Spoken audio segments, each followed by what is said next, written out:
किशनगढ़ के नवाब और अनोखी दाल राजा और बावर्ची किशनगढ़ की रियासत, जो कभी अपनी वैभवशाली कला, अद्वितीय संस्कृति और लज्जिज व्यंजनों के लिए दूर दूर तक जानी जाती थी, अब कुछ मायनों में अपनी पुरानी चमक खो चुकी थी। हालांकि यहाँ के महाराजा रणजीत सिंह अपने पूर्वज महाराजा सूरज सिंह की तरह ही भोजन के बड़े शौकीन थे। उनकी जीभ हमेशा नए और उत्कृष्ट स्वादों की तलाश में रहती थी। रियासत की आर्थिक स्थिति भले ही उतनी अच्छी न रही हो, पर महाराजा रणजीत सिंह ने अपने खान पान के शौक को कभी कम नहीं होने दिया। किशनगढ़ के हृदय में बसा आनंदपुर नामक एक प्राचीन मोहल्ला था, जहां महाराजा रणजीत सिंह का विशाल महल स्थित था। महल की पुरानी दीवारें बीते हुए शाही युग की कहानियां आज भी फुसफुसाती थीं। महाराजा महल के एक विशेष भाग में निवास करते थे, जहां उनके लिए एक आधुनिक रसोई घर बनवाया गया था। फिर भी वे पुरानी परंपराओं और स्वादों के प्रति विशेष अनुराग रखते थे। महाराजा रणजीत सिंह के दरबार में विभिन्न प्रकार के लोग आते थे। ज्ञानी पंडित, मधुर कवि, कुशल संगीतकार और दूर देशों के व्यापारी। हर शाम महल में एक सभा सजती थी, जहां ज्ञान, कला और व्यापार की बातें होती थी। एक ऐसी ही सुहानी शाम को जब महाराजा अपने कुछ खास दरबारियों के साथ बैठे थे, तो भोजन और नए स्वादों पर चर्चा छिड़ गई। महाराज राजपंडित विश्वनाथ ने कहा, जो दरबार के सबसे सम्मानित और वयोवृद्ध सदस्य थे, मैंने सुना है कि हमारे आनंदपुर मोहल्ले में एक नया रसोइया आया है। लोग उसकी बनाई हुई मसूर की दाल की बहुत प्रशंसा कर रहे हैं। कहते हैं कि वैसी दाल पहले कभी किसी ने नहीं छकी।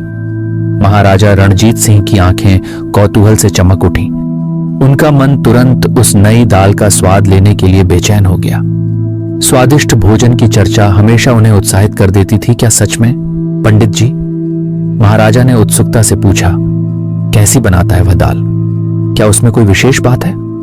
हाँ महाराज, सेठ घनश्याम दास, एक धनी व्यापारी और दरबार के सदस्य ने कहा, मैंने भी सुना है कि उसकी दाल का स्वाद अद्भुत है। कुछ लोग तो यह भी कहते हैं कि उसमें कुछ रहस्यमयी तत्व मिलाता है। महाराजा रणजीत सिंह के मुंह में पानी आ गया। उन्हें तत्काल उस दाल को चखने की तीव्र इच्छा हुई। उन्होंने तुरंत अपने सबसे पुराने और विश्वसनीय सेवक कालू को बुलाया। कालू, महाराजा ने आदेश दिया, जाओ और उस नए रसोइये से कहो कि वह मेरे लिए एक कटोरा मसूर की दाल लेकर आए। मैं आज ही उसका स्वाद लेना चाहता हूं। कालू तुरंत महाराजा के आदेश का पालन करने के लिए निकल पड़ा। वह आनंदपुर की सकरी गलियों में उस नए रसोइये की तलाश में घूमने लगा। कुछ देर बाद उसे एक छोटी सी दुकान दिखाई दी, जहां से एक मनमोहक और अनोखी खुशबू आ रही थी। यही उस नए रसोइये की दुकान थी। दुकान के बाहर एक छोटा सा बोर्ड लगा था, जिस पर लिखा था, अनमोल स्वाद। कालू ने रसोइये से महाराजा का संदेश कहा। रसोइये ने बिना किसी सवाल के सम्मान पूर्वक दाल तैयार की और उसे एक सुंदर मिट्टी के बर्तन में भरकर कालू के साथ महल की ओर भेज दिया। जब वह दाल महाराजा रणजीत सिंह के पास पहुंची, तो उसकी मादक खुशबू से ही महाराजा का मन प्रसन्न हो गया। दाल का रंग गहरा सुनहरा था और उसमें विभिन्न मसालों की एक जटिल और मोहक सुगंध घुली हुई थी। महाराजा ने पहला चम्मच दाल अपने मुंह में डाला और उनकी आंखें अनायास ही बंद हो गईं। दाल का स्वाद असाधारण था। ऐसा स्वाद उन्होंने अपने जीवन में पहले कभी अनुभव नहीं किया था। वह दाल इतनी स्वादिष्ट थी कि महाराजा ने पूरी कटोरी खाली कर दी और अपनी उंगलियां चाटने लगे। उन्हें एक अभूतपूर्व तृप्ति का अनुभव हुआ। आहा! महाराजा ने आनंदित होकर कहा, यह तो सचमुच लाजवाब दाल है। इस रसोइये के हाथों में तो जादू है। उसी दिन से महाराजा रणजीत सिंह के महल में हर रोज उस नए रसोइये की मसूर की दाल आने लगी। महाराजा को वह दाल इतनी पसंद आ गई थी कि वह उनके दैनिक भोजन का एक अभिन्न अंग बन गई। सुबह के नाश्ते में हो या रात के भोजन में महाराजा को वह अनोखी दाल जरूर चाहिए होती थी। धीरे धीरे दिन, सप्ताह और फिर 1 महीना बीत गया। महाराजा के कोषाध्यक्ष मुनीम चंद्रभान ने महीने का खर्च महाराज के सामने प्रस्तुत किया। जब महाराजा ने दाल पर हुए भारी खर्च को देखा तो उनके होश उड़ गए। उस पूरे महीने में सिर्फ दाल पर ही 75 स्वर्ण मुद्राएं खर्च हुई थीं। यह क्या? महाराजा क्रोधित होकर चिल्लाए, यह दाल इतनी महंगी कैसे हो सकती है? क्या इसमें सोना घुला हुआ है? उन्होंने तत्काल कालू को, उस रसोइये को, दरबार में बुलाने का आदेश दिया। कालू तेजी से गया और उस रसोइये को दरबार में लेकर आया। रसोइया, जिसका नाम भास्कर था, थोड़ा घबराया हुआ था, लेकिन उसने महाराजा के सामने शांत और गरिमामय व्यवहार बनाए रखा। जब भास्कर महाराजा के सामने पहुंचा तो महाराजा का चेहरा गुस्से से तमतमाया हुआ था। अरे ओ रसोइये, महाराजा गरजे, ये तुम क्या कर रहे हो? तुम रसोइये हो या लुटेरा? एक कटोरा दाल 2.25 स्वर्ण मुद्राओं की, क्या तुम्हें जरा भी शर्म नहीं आती? अभी इसी क्षण अपना बोरिया बिस्तर समेटो और यहां से 9-2-11 हो जाओ। यह सुनकर भास्कर को गहरा दुख हुआ। उसे महाराजा के इस तरह के अपमानजनक व्यवहार की बिल्कुल उम्मीद नहीं थी। उसने शांत लेकिन दृढ़ स्वर में कहा, महाराज, आप मेरी दाल की कीमत का अनुमान गलत लगा रहे हैं। यह कोई साधारण दाल नहीं है, साधारण दाल नहीं है। महाराजा ने व्यंग्य से हंसते हुए कहा, तो फिर क्या है यह? इसमें कौन सा खजाना छुपा है जो इसे इतना महंगा बनाता है? भास्कर ने विस्तार से बताना शुरू किया कि वह उस विशेष दाल को किस प्रकार तैयार करता है। उसने बताया कि वह साधारण पानी की जगह उच्च गुणवत्ता वाले ताजे गाय के दूध का उपयोग करता है। इसके अतिरिक्त वह केरल के पर्वतीय क्षेत्रों से लाए गए दुर्लभ और सुगंधित मसालों का एक विशेष मिश्रण डालता है। लेकिन सबसे आश्चर्यजनक बात यह थी कि वह उस दाल में शुद्ध सोने, चांदी और असली मोतियों की भस्म भी मिलाता था। महाराजा अविश्वास से बोले, जी हां महाराज। भास्कर ने विनम्रतापूर्वक कहा, यह भस्म न केवल दाल को एक अद्वितीय स्वाद और सुगंध प्रदान करती है, बल्कि यह प्राचीन आयुर्वेदिक ग्रंथों के अनुसार स्वास्थ्य के लिए भी अत्यंत लाभकारी होती है। यह शरीर को शक्ति और ऊर्जा देती है। भास्कर ने आगे बताया कि जब दाल धीमी आंच पर पूरी तरह से पक जाती है तो उसे शुद्ध ताजे बने हुए देशी घी में हिमालय की पहाड़ियों से लाए गए विशेष हींग और जीरे का तड़का लगाया जाता है, जिससे उसकी खुशबू और स्वाद और भी बढ़ जाता है। उसने दाल बनाने में इस्तेमाल होने वाली प्रत्येक सामग्री की लागत का विस्तृत विवरण दिया। दूध की कीमत, दुर्लभ मसालों की कीमत, शुद्ध घी की कीमत और सोने, चांदी और मोतियों की भस्म की कीमत। जब महाराजा रणजीत सिंह ने भास्कर द्वारा बताए गए प्रत्येक खर्च का ध्यानपूर्वक सुना तो उन्हें अपनी भूल का गहरा एहसास हुआ। उन्हें अत्यंत शर्मिंदगी महसूस हुई कि उन्होंने बिना पूरी जानकारी के इतने प्रतिभाशाली रसोइये को इतना कठोर और अपमानजनक शब्द कह दिए। महाराजा कुछ क्षणों के लिए मौन रहे। उन्हें समझ नहीं आ रहा था कि अब वह भास्कर से किस प्रकार क्षमा याचना करें। आखिरकार उन्होंने हिचकिचाते हुए कहा, मुझे माफ कर दो भास्कर, मुझे तुम्हारी दाल की वास्तविक कीमत का बिल्कुल अंदाजा नहीं था। क्या तुम यहीं रुकोगे और पहले की तरह ही हमें अपनी अद्भुत दाल का स्वाद देते रहोगे? लेकिन भास्कर का स्वाभिमान बहुत ऊंचा था। महाराजा के क्रोधित और अपमानजनक शब्दों ने उसके दिल को गहरा आघात पहुंचाया था। उसने महाराजा की ओर देखा और एक हल्की सी उदासी भरी मुस्कान के साथ कहा, महाराज, ये मुंह और मसूर की दाल। ये कहकर भास्कर बिना किसी और शब्द के वहां से चला गया। किसी को भी यह पता नहीं चला कि वह कहां से आया था और कहां चला गया। लेकिन उसका वह छोटा सा वाक्य, यह मुंह और मसूर की दाल, हमेशा के लिए किशनगढ़ और आसपास के क्षेत्रों में एक प्रसिद्ध मुहावरा बन गया। इस मुहावरे का उपयोग तब किया जाता है जब कोई व्यक्ति अपनी क्षमता या हैसियत से बढ़कर किसी वस्तु या पद की इच्छा करता है, या जब कोई ऐसी बात पर घमंड करता है जो उसकी पहुंच से बहुत दूर हो। महाराजा रणजीत सिंह को अपनी गलती का एहसास तो हुआ, लेकिन अब पछताने के सिवा कुछ नहीं किया जा सकता था। उन्हें उस अनोखी दाल का अद्भुत स्वाद हमेशा याद रहा और भास्कर का कहा हुआ वह मार्मिक मुहावरा भी। किशनगढ़ के लोग आज भी उस कहानी को याद करते हैं और जब कोई अपनी औकात से बाहर की बात करता है तो वे कहते हैं, ये मुंह और मसूर की दाल। भास्कर के जाने के बाद महाराजा रणजीत सिंह ने कई और कुशल रसोइयों को नियुक्त किया, लेकिन उनमें से कोई भी उस पहले वाले रसोइये की दाल का जादू नहीं दोहरा सका। महाराजा को उस अद्वितीय स्वाद की कमी हमेशा महसूस होती रही। वे अक्सर उस दाल के बारे में सोचते और भास्कर को वापस लाने के तरीके खोजते रहते, लेकिन वह रहस्यमयी रसोइया कभी नहीं मिला। किशनगढ़ में उस घटना के बाद लोगों ने मसूर की दाल को एक साधारण भोजन से कहीं अधिक विशेष व्यंजन के रूप में देखना शुरू कर दिया। वे भास्कर की कहानी को याद करते और उस असाधारण दाल के बारे में बातें करते। कुछ उत्साही लोगों ने उस दाल को बनाने की कोशिश भी की, लेकिन किसी को भी वह असली दिव्य स्वाद नहीं मिला। महाराजा रणजीत सिंह ने उस घटना से एक महत्वपूर्ण सबक सीखा। उन्होंने समझा कि हर वस्तु और हर कला का अपना मूल्य होता है और हमें दूसरों के हुनर और परिश्रम का सम्मान करना चाहिए। उन्होंने अपने दरबारियों और नौकरों के साथ और भी अधिक विनम्रता और सम्मान के साथ व्यवहार करना शुरू कर दिया। समय बीतता गया और किशनगढ़ में कई परिवर्तन हुए, लेकिन उस अनोखी दाल की कहानी और उस स्वाभिमानी रसोइये का मुहावरा हमेशा लोगों के दिलों में जीवित रहा। आज भी जब कोई व्यक्ति अपनी हैसियत से बढ़कर किसी चीज की आकांक्षा करता है, तो किशनगढ़ के लोग उस रसोइये के कहे हुए शब्दों को याद करते हैं। ये मूंग और मसूर की दाल। भास्कर के अचानक चले जाने के बाद किशनगढ़ के शाही रसोई घर में एक अजीब सी उदासी छा गई थी। महाराजा रणजीत सिंह ने देश के कोने कोने से कई प्रसिद्ध रसोइयों को बुलवाया और उनसे उस अद्वितीय मसूर की दाल को बनाने का आग्रह किया, जैसी कभी भास्कर ने बनाई थी। बड़े बड़े और अनुभवी खानसामों ने अपनी पूरी कला और ज्ञान लगा दिया, लेकिन कोई भी उस जादुई स्वाद के करीब भी नहीं पहुंच सका। महाराजा हर बार निराश होते। उन्हें उस दाल की मनमोहक खुशबू, उसका मखमली एहसास और मुंह में घुल जाने वाला अलौकिक स्वाद बार बार याद आता था।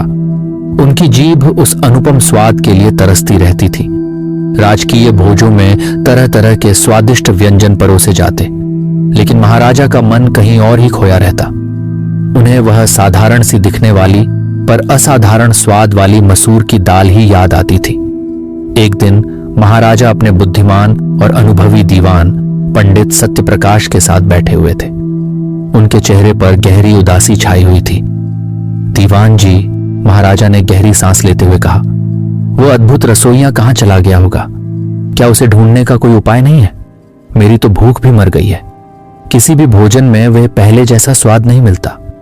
पंडित सत्यप्रकाश ने महाराजा की बात ध्यान से सुनी और फिर गंभीरता से कहा, महाराज, उस रसोइये का इस प्रकार अचानक चले जाना रहस्यमय अवश्य है, लेकिन यदि आपकी आज्ञा हो तो हम उसे ढूंढने का हर संभव प्रयास कर सकते हैं। महाराजा की आंखों में एक नई उम्मीद की किरण चमक उठी।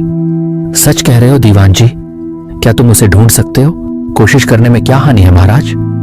पंडित सत्यप्रकाश ने उत्तर दिया, हम अपने सबसे कुशल गुप्तचरों को देश के हर कोने में भेज सकते हैं। शायद कहीं ना कहीं हमें उस असाधारण रसोइये का पता चल जाए। महाराजा तुरंत इस विचार से सहमत हो गए। उन्होंने पंडित सत्यप्रकाश को आदेश दिया कि वे तुरंत अपने सबसे भरोसेमंद और अनुभवी गुप्तचरों को भास्कर की तलाश में रवाना करें। गुप्तचर अलग अलग दिशाओं में निकल पड़े। उन्होंने बड़े शहरों, छोटे कस्बों और दूर दराज के गांवों में घूम घूम कर उस अनोखी मसूर की दाल बनाने वाले रसोइये के बारे में पूछताछ की। उन्होंने हर उस व्यक्ति से बात की जो रसोई कला या दुर्लभ सामग्री के बारे में जानकारी रखता था। कई सप्ताह और महीने बीत गए, लेकिन गुप्तचरों को कोई सफलता नहीं मिली। भास्कर के बारे में कोई भी ठोस जानकारी नहीं मिल पा रही थी। ऐसा लग रहा था जैसे वह धरती में समा गया हो। महाराजा धीरे धीरे अपनी उम्मीद खोने लगे थे। उन्हें लगने लगा था कि शायद वह अद्भुत स्वाद अब कभी वापस नहीं मिलेगा। एक दिन किशनगढ़ में एक रहस्यमयी बूढ़ा यात्री आया। वह दूर देश से आया था और उसने दुनिया भर के विभिन्न प्रकार के व्यंजनों का स्वाद चखा था। जब उसे महाराजा के उस अनोखी दाल वाले रसोइये के बारे में पता चला तो वह बहुत उत्सुक हुआ। उसने महाराजा से मिलने की इच्छा व्यक्त की। बूढ़े यात्री का नाम आर्ष कुमार था। वह भोजन और पाक कला का गहरा झाता था और विभिन्न संस्कृतियों के अद्वितीय स्वादों की खोज में दुनिया भर में घूमता रहता था। महाराजा ने आर्ष कुमार का आदरपूर्वक स्वागत किया और उन्हें उस रहस्यमयी रसोइये और उसकी लाजवाब दाल की पूरी कहानी सुनाई। आर्ष कुमार ने महाराजा की कहानी ध्यान से सुनी और फिर कुछ देर तक गहरी सोच में डूबे रहे। महाराज, आर्ष कुमार ने कहा, आपने जिस दाल का वर्णन किया है वह वास्तव में असाधारण लगती है। सोने, चांदी और मोतियों की भस्म का उपयोग भोजन में करना मैंने पहले कभी नहीं सुना। यह निश्चित रूप से एक दुर्लभ और अनोखा व्यंजन रहा होगा। हाँ आर्ष कुमार जी, महाराजा ने उदास स्वर में कहा, उस दाल का स्वाद मैं कभी नहीं भूल पाऊंगा। काश वह रसोइया वापस आ जाए। महाराज, ऋषि कुमार ने कहा, मैं एक बार उस रसोइये की तलाश करने का प्रयास करना चाहता हूं। मैंने दुनिया के कई हिस्सों में यात्रा की है और विभिन्न प्रकार के रसोइयों और उनकी कलाओं को देखा है। शायद कहीं ना कहीं मुझे उसके बारे में कोई जानकारी मिल जाए। महाराजा आर्षि कुमार के इस प्रस्ताव से बहुत प्रसन्न हुए। उन्होंने ऋषि कुमार को हर संभव सहायता प्रदान करने का वचन दिया। आर्षि कुमार ने किशनगढ़ में कुछ दिन और बिताए, लोगों से भास्कर के बारे में जानकारी एकत्र की और फिर अपनी खोज यात्रा पर निकल पड़े। आर्षि कुमार ने कई महीनों तक विभिन्न स्थानों पर घूम घूम कर भास्कर की तलाश की। उन्होंने बड़े बड़े शहरों के व्यस्त बाजारों में पूछताछ की, छोटे छोटे शांत गांवों में लोगों से मिले और हर उस स्थान पर गए जहां उन्हें भास्कर के बारे में कोई भी सुराग मिल सकता था। उनकी यात्रा उन्हें दूर दूर के देशों तक ले गई। उन्होंने घने जंगलों को पार किया, ऊंचे बर्फ से ढके पहाड़ों पर चढ़े और विशाल रेगिस्तानों में भटकते रहे। हर जगह उन्होंने उस अनोखी दाल और उसके अद्वितीय निर्माता के बारे में पूछा, लेकिन उन्हें कोई ठोस सफलता नहीं मिली। ऐसा लगने लगा था कि भास्कर एक किंवदंती बन गया है, एक ऐसा नाम जो केवल कहानियों में ही जीवित है। एक दिन आर्षि कुमार एक शांत और रमणीय घाटी में पहुंचे। वहां उन्होंने एक छोटा सा प्राचीन मठ देखा। मठ के चारों ओर ऊंचे ऊंचे देवदार के वृक्ष थे और एक स्वच्छ जलधारा मधुर संगीत के साथ बह रही थी। आर्षि कुमार ने सोचा कि क्यों ना कुछ दिन इस शांत और आध्यात्मिक स्थान पर विश्राम किया जाए। मठ में कुछ ज्ञानी और तपस्वी साधु रहते थे। आर्षि कुमार ने उनसे बातचीत की और उन्हें अपनी लंबी यात्रा का उद्देश्य बताया। एक बूढ़े और अत्यंत विद्वान साधु ने, जिनका नाम गुरु ध्यानानंद था, आर्षि कुमार की कहानी ध्यान से सुनी। तुम जिस रसोइये की बात कर रहे हो, गुरु ध्यानानंद ने अपनी शांत और गंभीर वाणी में कहा, वह कोई साधारण व्यक्ति प्रतीत नहीं होता। भोजन में सोने, चांदी और मोतियों की भस्म का उपयोग करना एक अत्यंत दुर्लभ और विशिष्ट ज्ञान है। हाँ गुरुजी, आर्षि कुमार ने सम्मानपूर्वक कहा। महाराजा रणजीत सिंह उस दाल के अद्भुत स्वाद को कभी नहीं भूल पाते।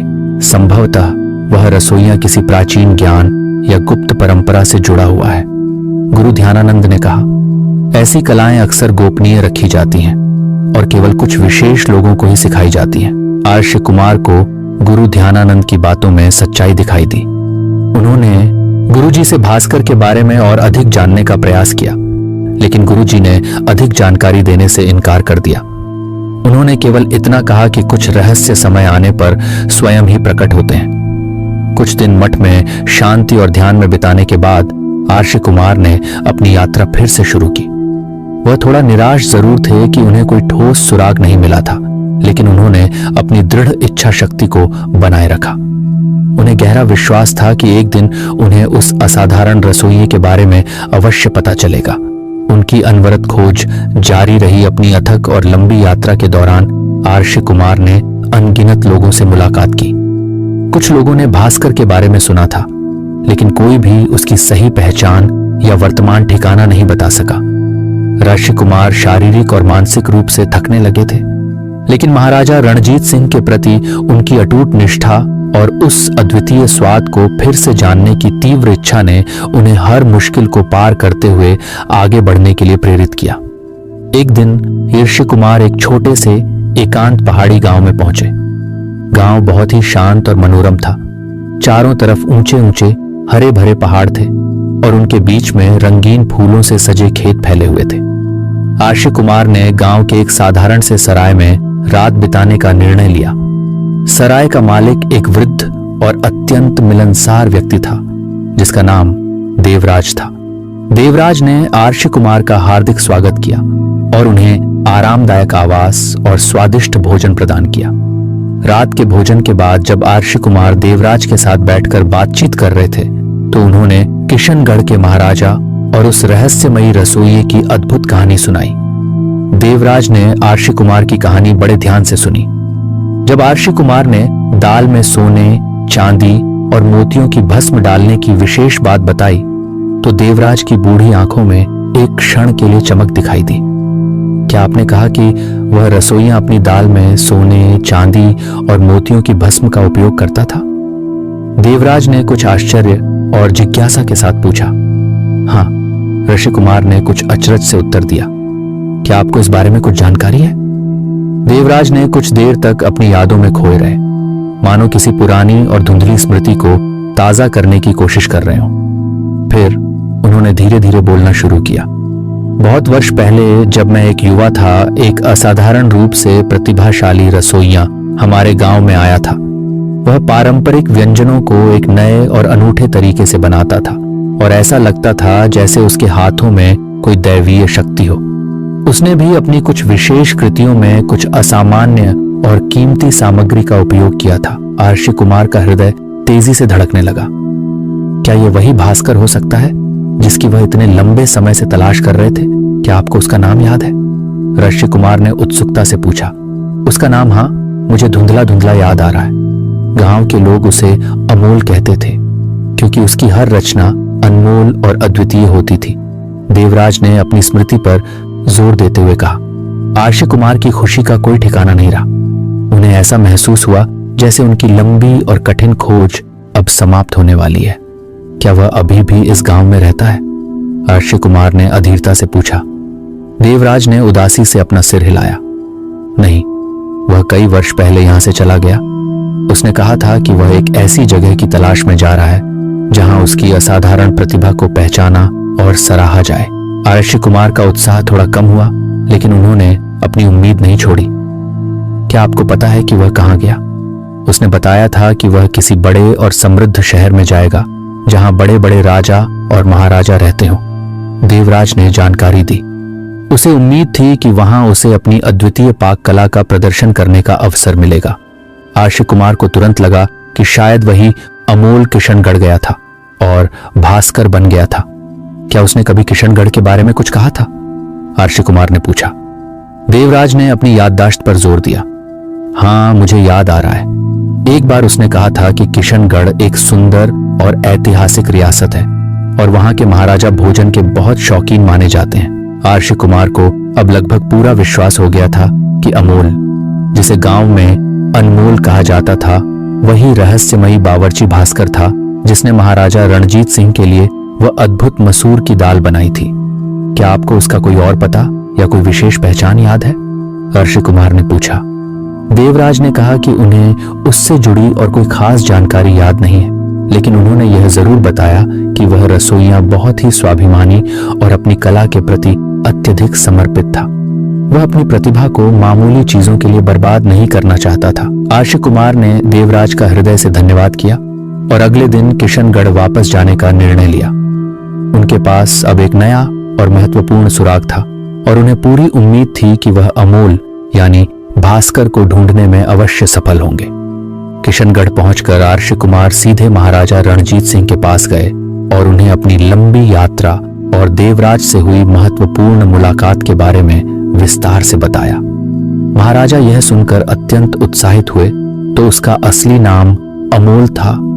महाराजा ने आश्चर्य और खुशी से कहा, यह तो एक बहुत ही महत्वपूर्ण जानकारी है। हमें अब उसे ढूंढने के लिए और भी अधिक प्रयास करने चाहिए।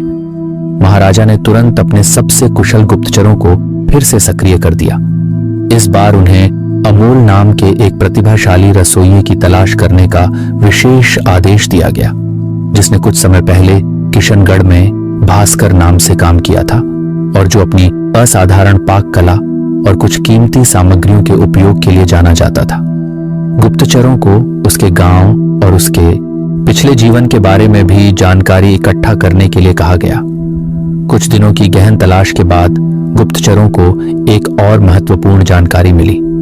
उन्हें पता चला कि अमोल नाम का वह प्रतिभाशाली रसोइया, जिसे लोग उसकी अनमोल पाक कला के कारण अमोल कहते थे, वास्तव में उसी पहाड़ी गांव से आया था जिसका वर्णन देवराज ने किया था। उन्होंने यह भी पता लगाया कि वह कुछ समय पहले किशनगढ़ आया था और महाराजा के महल में भास्कर नाम से काम किया था। गुप्तचरों ने यह भी जाना कि वह रसोइया अचानक महल छोड़कर चला गया था क्योंकि उसे महसूस हुआ था कि महाराजा ने उसकी अद्वितीय कला और उसके द्वारा इस्तेमाल की जाने वाली दुर्लभ सामग्रियों के महत्व को पूरी तरह से नहीं समझा था। यह सुनकर महाराजा रणजीत सिंह को अपनी पिछली जल्दबाजी और नासमझी का एक बार फिर गहरा पछतावा हुआ। उन्हें अत्यंत दुख हुआ कि उन्होंने एक ऐसे असाधारण रूप से प्रतिभाशाली रसोइये को गलत समझकर और अपमानित करके खो दिया। हमें उसे हर हाल में वापस लाना होगा दीवान जी, महाराजा ने पंडित सत्यप्रकाश से व्याकुल होकर कहा। हमें उससे व्यक्तिगत रूप से क्षमा याचना करनी होगी और उसे पूरे सम्मान के साथ वापस बुलाना होगा। पंडित सत्यप्रकाश ने महाराजा को समझाया कि यह कार्य इतना सरल नहीं होगा। अमोल स्वभाव से बहुत स्वाभिमानी और अपनी कला के प्रति दृढ़ निश्चयी था। उसे मनाना एक कठिन चुनौती हो सकती है, लेकिन महाराजा रणजीत सिंह ने हार मानने से इनकार कर दिया। उन्होंने दृढ़ संकल्प लिया कि वह स्वयं उस असाधारण रसोइये को ढूंढेंगे और उससे अपनी भूल के लिए क्षमा मांगकर उसे किशनगढ़ वापस लाएंगे, जहां उसकी अद्वितीय प्रतिभा को समझा और सराहा जाएगा। महाराजा रणजीत सिंह ने अर्शी कुमार और अपने कुछ सबसे भरोसेमंद दरबारियों के साथ अमोल की तलाश में निकलने का फैसला किया। उन्हें पूरी उम्मीद थी कि वे उसे अवश्य ढूंढ लेंगे और किशनगढ़ में एक बार फिर उस अनमोल स्वाद का अनुभव कर सकेंगे। उनकी तलाश अब एक नए और महत्वपूर्ण मोड़ पर पहुंच गई थी। एक ऐसी यात्रा जो न केवल एक खोए हुए रसोइये को वापस लाने के लिए थी, बल्कि महाराजा के आत्मज्ञान और विनम्रता की भी परीक्षा थी।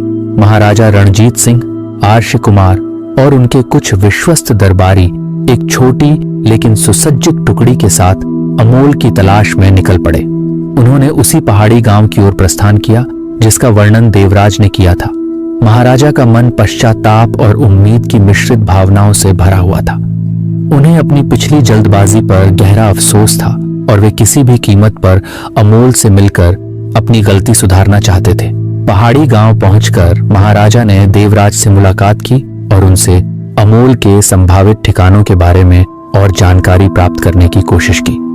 देवराज ने बताया कि अमोल एक शांत और एकांत प्रिय व्यक्ति था और उसे प्रकृति से बहुत लगाव था। उसने संभवतः किसी ऐसे स्थान पर अपना ठिकाना बनाया होगा जो शांत और सुंदर हो। देवराज की बातों के आधार पर महाराजा और उनके साथियों ने आसपास के जंगलों और पहाड़ियों में अमोल की तलाश शुरू कर दी। उन्होंने कई दिनों तक घने जंगलों में भटकते रहे, ऊंची चट्टानों पर चढ़े और गहरी घाटियों को पार किया, लेकिन उन्हें अमोल का कोई सुराग नहीं मिला। महाराजा का धैर्य धीरे धीरे जवाब देने लगा था। एक शाम जब वे थक हार कर एक झरने के पास विश्राम कर रहे थे, ऋषि कुमार ने दूर एक धुएं का निशान देखा। उन्होंने महाराजा को उस ओर इशारा किया। उम्मीद की एक नई किरण के साथ वे उस दिशा में बढ़ने लगे। धुआं एक छोटी सी कुटिया से आ रहा था जो पहाड़ों के बीच एक शांत और रमणीय स्थान पर बनी हुई थी। जब वे कुटिया के पास पहुंचे तो उन्हें एक मधुर और मनमोहक खुशबू आई जो उन्हें उस अनोखी मसूर की दाल की याद दिला गई। महाराजा का दिल तेजी से धड़कने लगा। उन्होंने धीरे से कुटिया का दरवाजा खटखटाया। कुछ क्षणों बाद दरवाजा खुला और सामने वही व्यक्ति खड़ा था जिसे वे ढूंढ रहे थे, अमोल, या जैसा कि किशनगढ़ में जाना जाता था, भास्कर। उसकी आंखों में वही तेज और स्वाभिमान झलक रहा था जिसे महाराजा ने पहले देखा था। महाराजा रणजीत सिंह ने आगे बढ़कर अमोल के चरणों में झुकने की कोशिश की, लेकिन अमोल ने उन्हें रोक लिया।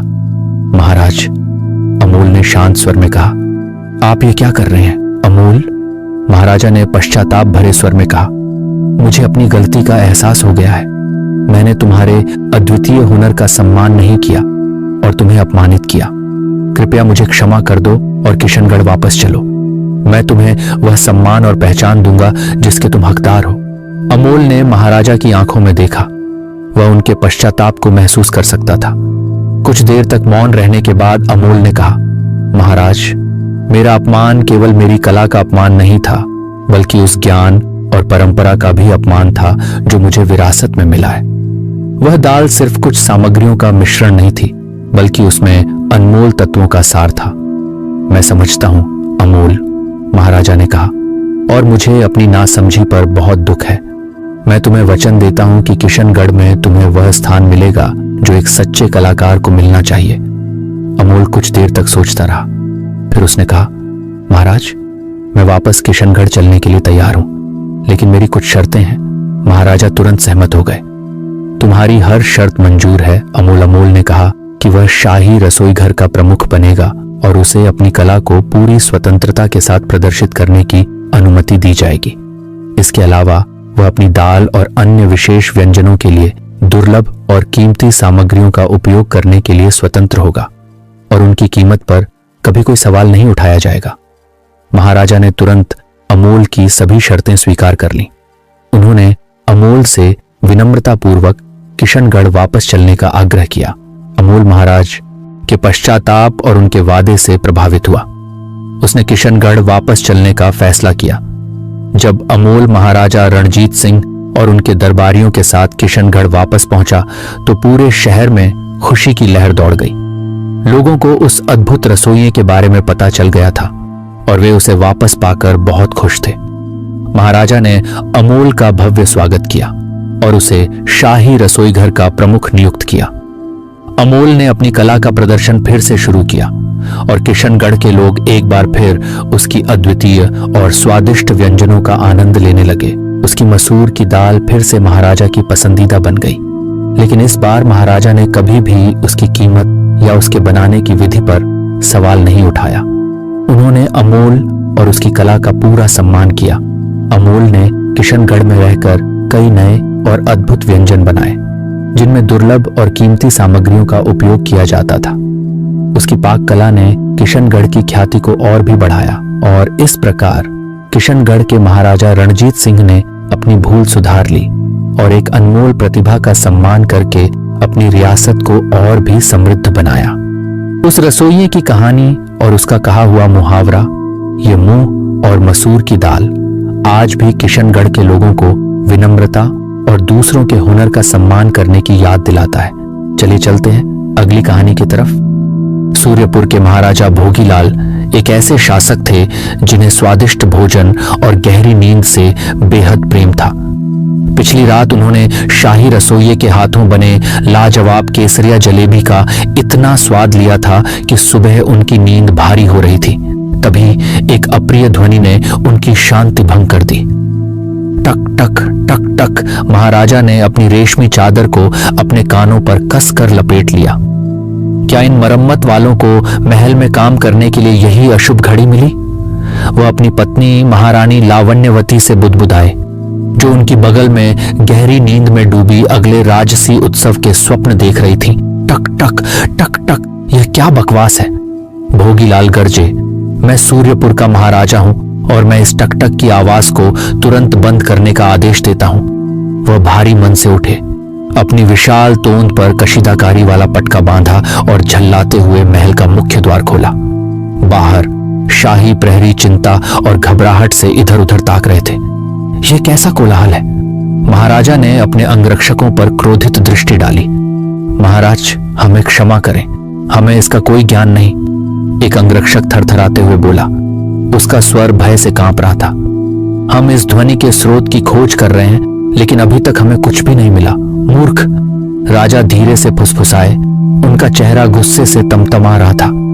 यदि तुम लोगों ने अगले 5 मिनट के भीतर उस उपद्रवी को नहीं पकड़ा तो मैं तुम सभी को शाही सेवा से बर्खास्त कर दूंगा।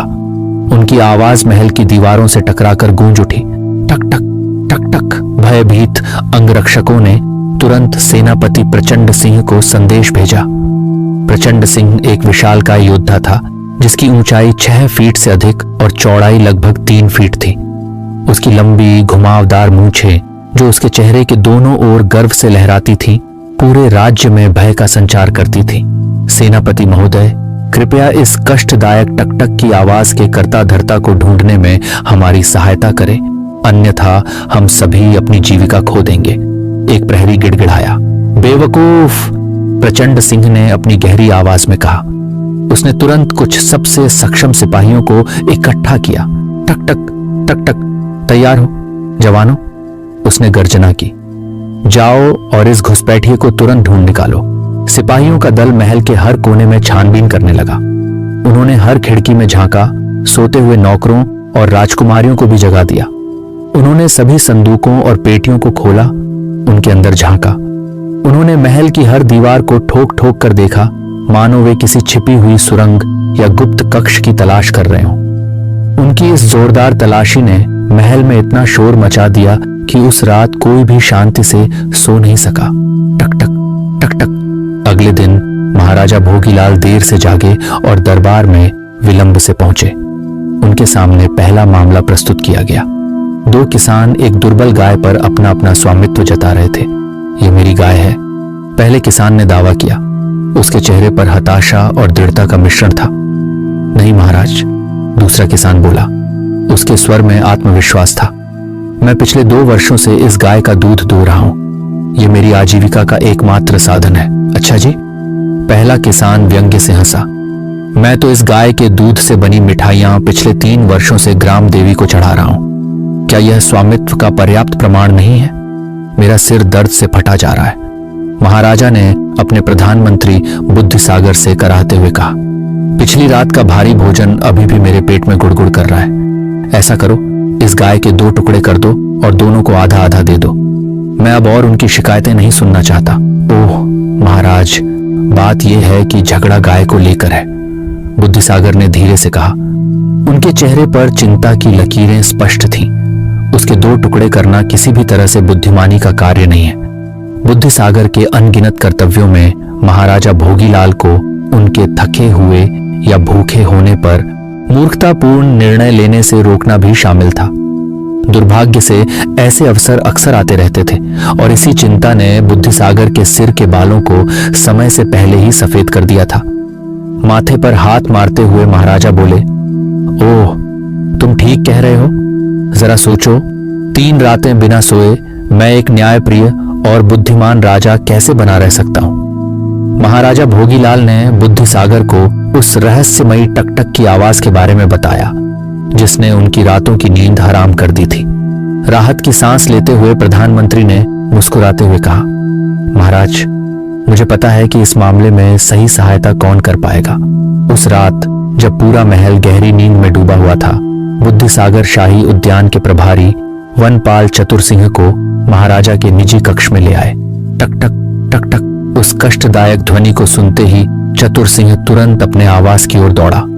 कुछ ही मिनटों में वह एक छोटा सा पिंजरा और कीड़ों से भरा एक मिट्टी का कटोरा लेकर वापस लौटा।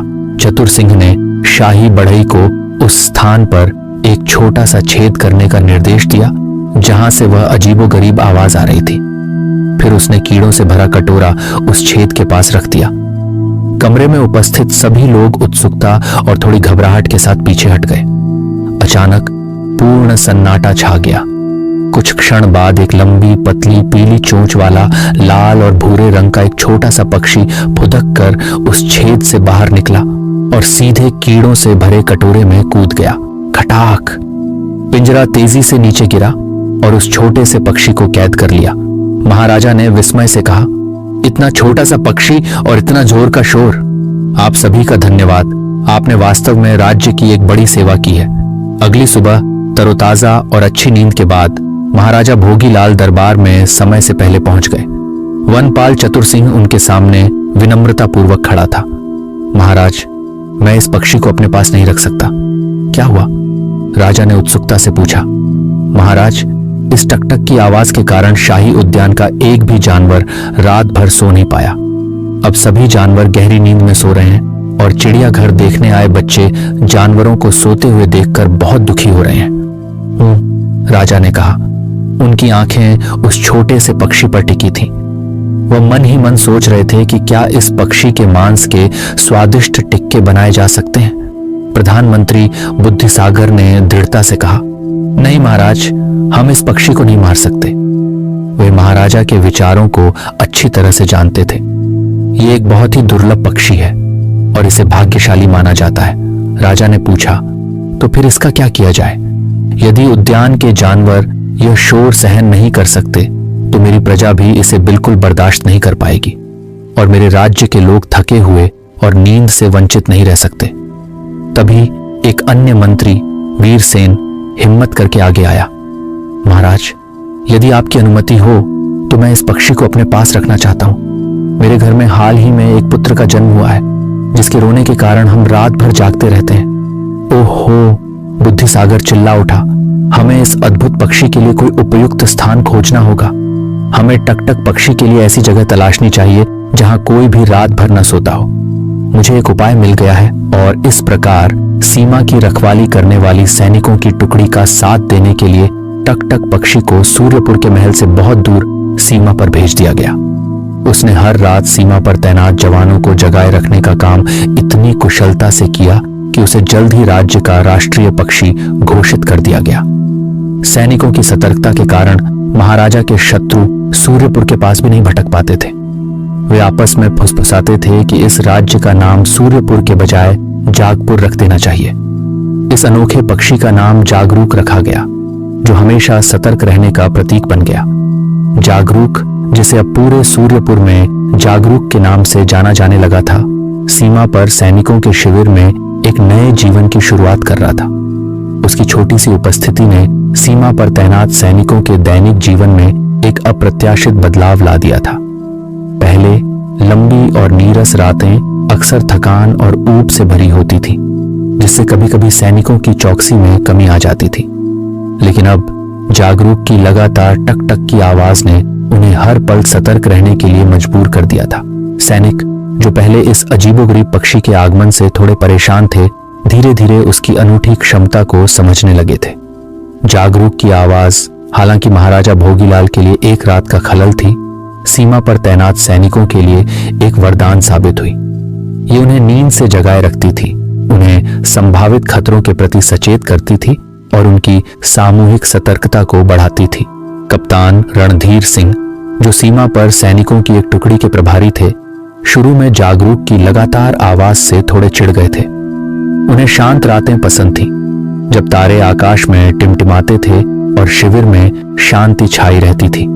लेकिन जल्द ही उन्होंने महसूस किया कि जब भी जागरूक की आवाज तेज या असामान्य होती थी, तो अक्सर आसपास कुछ हलचल होती थी। एक रात जागरूक की लगातार और तेज टक टक की आवाज सुनकर रणधीर सिंह ने अपने सैनिकों को सतर्क कर दिया। कुछ ही देर में उन्होंने सीमा के पास कुछ संदिग्ध व्यक्तियों को रेंगते हुए देखा, जो शायद राज्य में घुसपैठ करने की कोशिश कर रहे थे। सैनिकों की तत्परता के कारण घुसपैठियों को आसानी से पकड़ लिया गया। इस घटना के बाद रणधीर सिंह के मन में जागरूक के लिए सम्मान और बढ़ गया। उन्होंने अन्य सैनिकों को भी इस छोटे से पक्षी के महत्व के बारे में बताया। धीरे धीरे जागरूक सैनिकों के लिए सिर्फ एक शोर मचाने वाला पक्षी नहीं रहा, बल्कि वह उनका एक मौन प्रहरी बन गया। एक ऐसा साथी जो बिना किसी वेतन या इनाम की अपेक्षा के उनकी सुरक्षा में योगदान दे रहा था। सैनिकों ने जागरूक के लिए शिविर के पास एक छोटा सा घोंसला बनाया। वे उसे नियमित रूप से कीड़े और अनाज खिलाते थे। जागरूक भी धीरे धीरे सैनिकों के साथ घुल मिल गया। वह अक्सर उनके आसपास फुदकता रहता था और उसकी टक टक की आवाज अब सैनिकों के लिए एक परिचित और आरामदायक ध्वनि बन गई थी। जैसे जैसे समय बीतता गया, जागरूक की ख्याति सीमा के अन्य शिविरों तक भी फैल गई। अन्य सैनिक भी इस अद्भुत पक्षी के बारे में सुनने लगे, जो अपनी लगातार आवाज से पूरी रात सैनिकों को जगाए रखता था। कुछ सैनिकों ने मजाक में कहना शुरू कर दिया कि जागरूक वास्तव में कोई साधारण पक्षी नहीं है, बल्कि वह किसी प्राचीन आत्मा का रूप है जो राज्य की रक्षा के लिए आया है। महाराजा भोगीलाल, जिन्हें जागरूक के सीमा पर भेजे जाने के बाद से महल में शांति का अनुभव हो रहा था, को भी जागरूक की वीरता की कहानियां सुनने को मिली। शुरू में उन्हें थोड़ा आश्चर्य हुआ कि जिस पक्षी की आवाज उन्हें इतनी परेशान करती थी, वह अब राज्य के लिए इतना महत्वपूर्ण साबित हो रहा था। प्रधानमंत्री बुद्धिसागर ने उन्हें समझाया कि हर चीज का अपना महत्व होता है और कभी कभी जो चीज हमें परेशान करती है, वही दूसरों के लिए उपयोगी साबित हो सकती है। बुद्धिसागर ने महाराजा को यह भी बताया कि जागरूक की वजह से सीमा पर सैनिकों की चौकसी बहुत बढ़ गई है और दुश्मन अब राज्य में घुसपैठ करने की हिम्मत नहीं कर पा रहे हैं। इससे राज्य की सुरक्षा और स्थिरता में काफी सुधार हुआ है। महाराजा भोगीलाल को यह सुनकर बहुत प्रसन्नता हुई। उन्होंने महसूस किया कि बुद्धिसागर का निर्णय बिल्कुल सही था। उन्होंने जागरूक को राज्य का राष्ट्रीय पक्षी घोषित करने का आदेश दिया। पूरे राज्य में यह खबर फैल गई और लोगों ने जागरूक की बहादुरी और कर्तव्य निष्ठा की प्रशंसा की। सीमा पर जागरूक अपनी जिम्मेदारी को पूरी निष्ठा से निभाता रहा। हर रात उसकी टक टक की आवाज शिविर में गूंजती रहती थी, सैनिकों को जगाए रखती थी और दुश्मनों को दूर रखती थी। जागरूक, जो कभी महाराजा के लिए एक सिरदर्द था, अब पूरे राज्य के लिए एक प्रतीक बन गया था। सतर्कता, कर्तव्य निष्ठा और अप्रत्याशित स्रोतों से मिलने वाली शक्ति का प्रतीक। और इस तरह जागरूक ने न केवल सूर्यपुर के महाराजा को शांति प्रदान की, बल्कि उसने पूरे राज्य की सुरक्षा में भी महत्वपूर्ण योगदान दिया। उसकी कहानी यह याद दिलाती है कि कभी-कभी सबसे छोटी और अप्रत्याशित चीजें भी महान परिणाम ला सकती हैं। समय बीतता गया और जागरूक की किंवदंती सूर्यपुर के लोकगीतों और कहानियों का हिस्सा बन गई। बच्चे उसकी बहादुरी की कहानियां सुनकर बड़े हुए और सैनिक उसकी सतर्कता से प्रेरणा लेते रहे। जागरूक वह छोटा सा पक्षी जिसकी टक टक की आवाज कभी एक राजा की नींद में खलल डालती थी, हमेशा सूर्यपुर के इतिहास में एक महत्वपूर्ण स्थान बनाए रखेगा। एक ऐसा पक्षी जिसने अपनी अनूठी आवाज से एक पूरे राज्य की रक्षा की। सूर्यपुर में शांति और समृद्धि का दौर चल रहा था। महाराजा भोगीलाल अब एक बुद्धिमान और न्यायप्रिय शासक के रूप में जाने जाते थे और प्रधानमंत्री बुद्धिसागर के कुशल मार्गदर्शन में राज्य हर क्षेत्र में प्रगति कर रहा था। जागरूक राष्ट्रीय पक्षी के रूप में राज्य के हर कोने में जाना जाता था और उसकी सतर्कता की कहानियां लोगों को प्रेरित करती थी। हालांकि सूर्यपुर की यह शांति पड़ोसी राज्य चंद्रपुर के राजा दुर्जन सिंह को रास नहीं आ रही थी। दुर्जन सिंह एक महत्वाकांक्षी और क्रूर शासक था, जिसकी नजरें हमेशा सूर्यपुर की धन संपदा पर टिकी रहती थी। उन्होंने कई बार सूर्यपुर पर आक्रमण करने की योजना बनाई थी, लेकिन जागरूक की वजह से सीमा पर सैनिकों की कड़ी चौकसी के कारण उनकी हर कोशिश नाकाम रही थी। दुर्जन सिंह जागरूक के बारे में सुनकर बहुत हैरान और परेशान था। एक छोटे से पक्षी ने उसकी शक्तिशाली सेना के मंसूबों पर पानी फेर दिया था। यह बात उसे बिल्कुल भी हजम नहीं हो रही थी। उसने तुरंत अपने सबसे चतुर और धूर्त सलाहकारों को बुलाया और जागरूक से निपटने का तरीका खोजने का आदेश दिया। चंद्रपुर के जासूस गुप्त रूप से सूर्यपुर की सीमा में दाखिल हुए और जागरूक के बारे में जानकारी इकट्ठा करने लगे। उन्होंने सैनिकों से बात की, स्थानीय लोगों से पूछताछ की और उस छोटे से पक्षी को अपनी आंखों से देखने की कोशिश की। जल्द ही वे दुर्जन सिंह के पास जागरूक के बारे में पूरी जानकारी लेकर लौट आए। उन्होंने दुर्जन सिंह को बताया कि जागरूक एक छोटा सा लाल और भूरे रंग का पक्षी है, जिसकी एक लंबी और पतली पीली चोंच है। वे यह भी बताने में कामयाब रहे कि जागरूक रात भर लगातार टक टक की आवाज करता रहता है, जिससे सीमा पर तैनात सैनिक सो नहीं पाते और हमेशा सतर्क रहते हैं। यह सुनकर दुर्जन सिंह क्रोध से लाल हो गया। एक मामूली पक्षी उसकी योजनाओं को विफल कर रहा था। उसने तुरंत अपने सबसे चतुर और धूर्त सलाहकारों को बुलाया और जागरूक से निपटने का तरीका खोजने का आदेश दिया। कई दिनों तक दुर्जन सिंह के दरबार में इस विषय पर गहन चर्चा होती रही। कुछ सलाहकारों ने सुझाव दिया कि सूर्यपुर की सीमा पर जहरीली गैस छोड़ी जाए, जिससे जागरूक और सैनिक दोनों मारे जाएं। लेकिन यह योजना बहुत जोखिम भरी थी, क्योंकि जहरीली गैस चंद्रपुर के सैनिकों को भी नुकसान पहुंचा सकती थी। एक अन्य सलाहकार ने सुझाव दिया कि रात के अंधेरे में कुछ प्रशिक्षित शिकारी सूर्यपुर की सीमा में घुसकर जागरूक को पकड़ लें या मार डालें। लेकिन दुर्जन सिंह को यह योजना भी बहुत मुश्किल लग रही थी। जागरूक एक छोटा और फुर्तीला पक्षी था और सीमा पर हमेशा सतर्क सैनिक मौजूद रहते थे।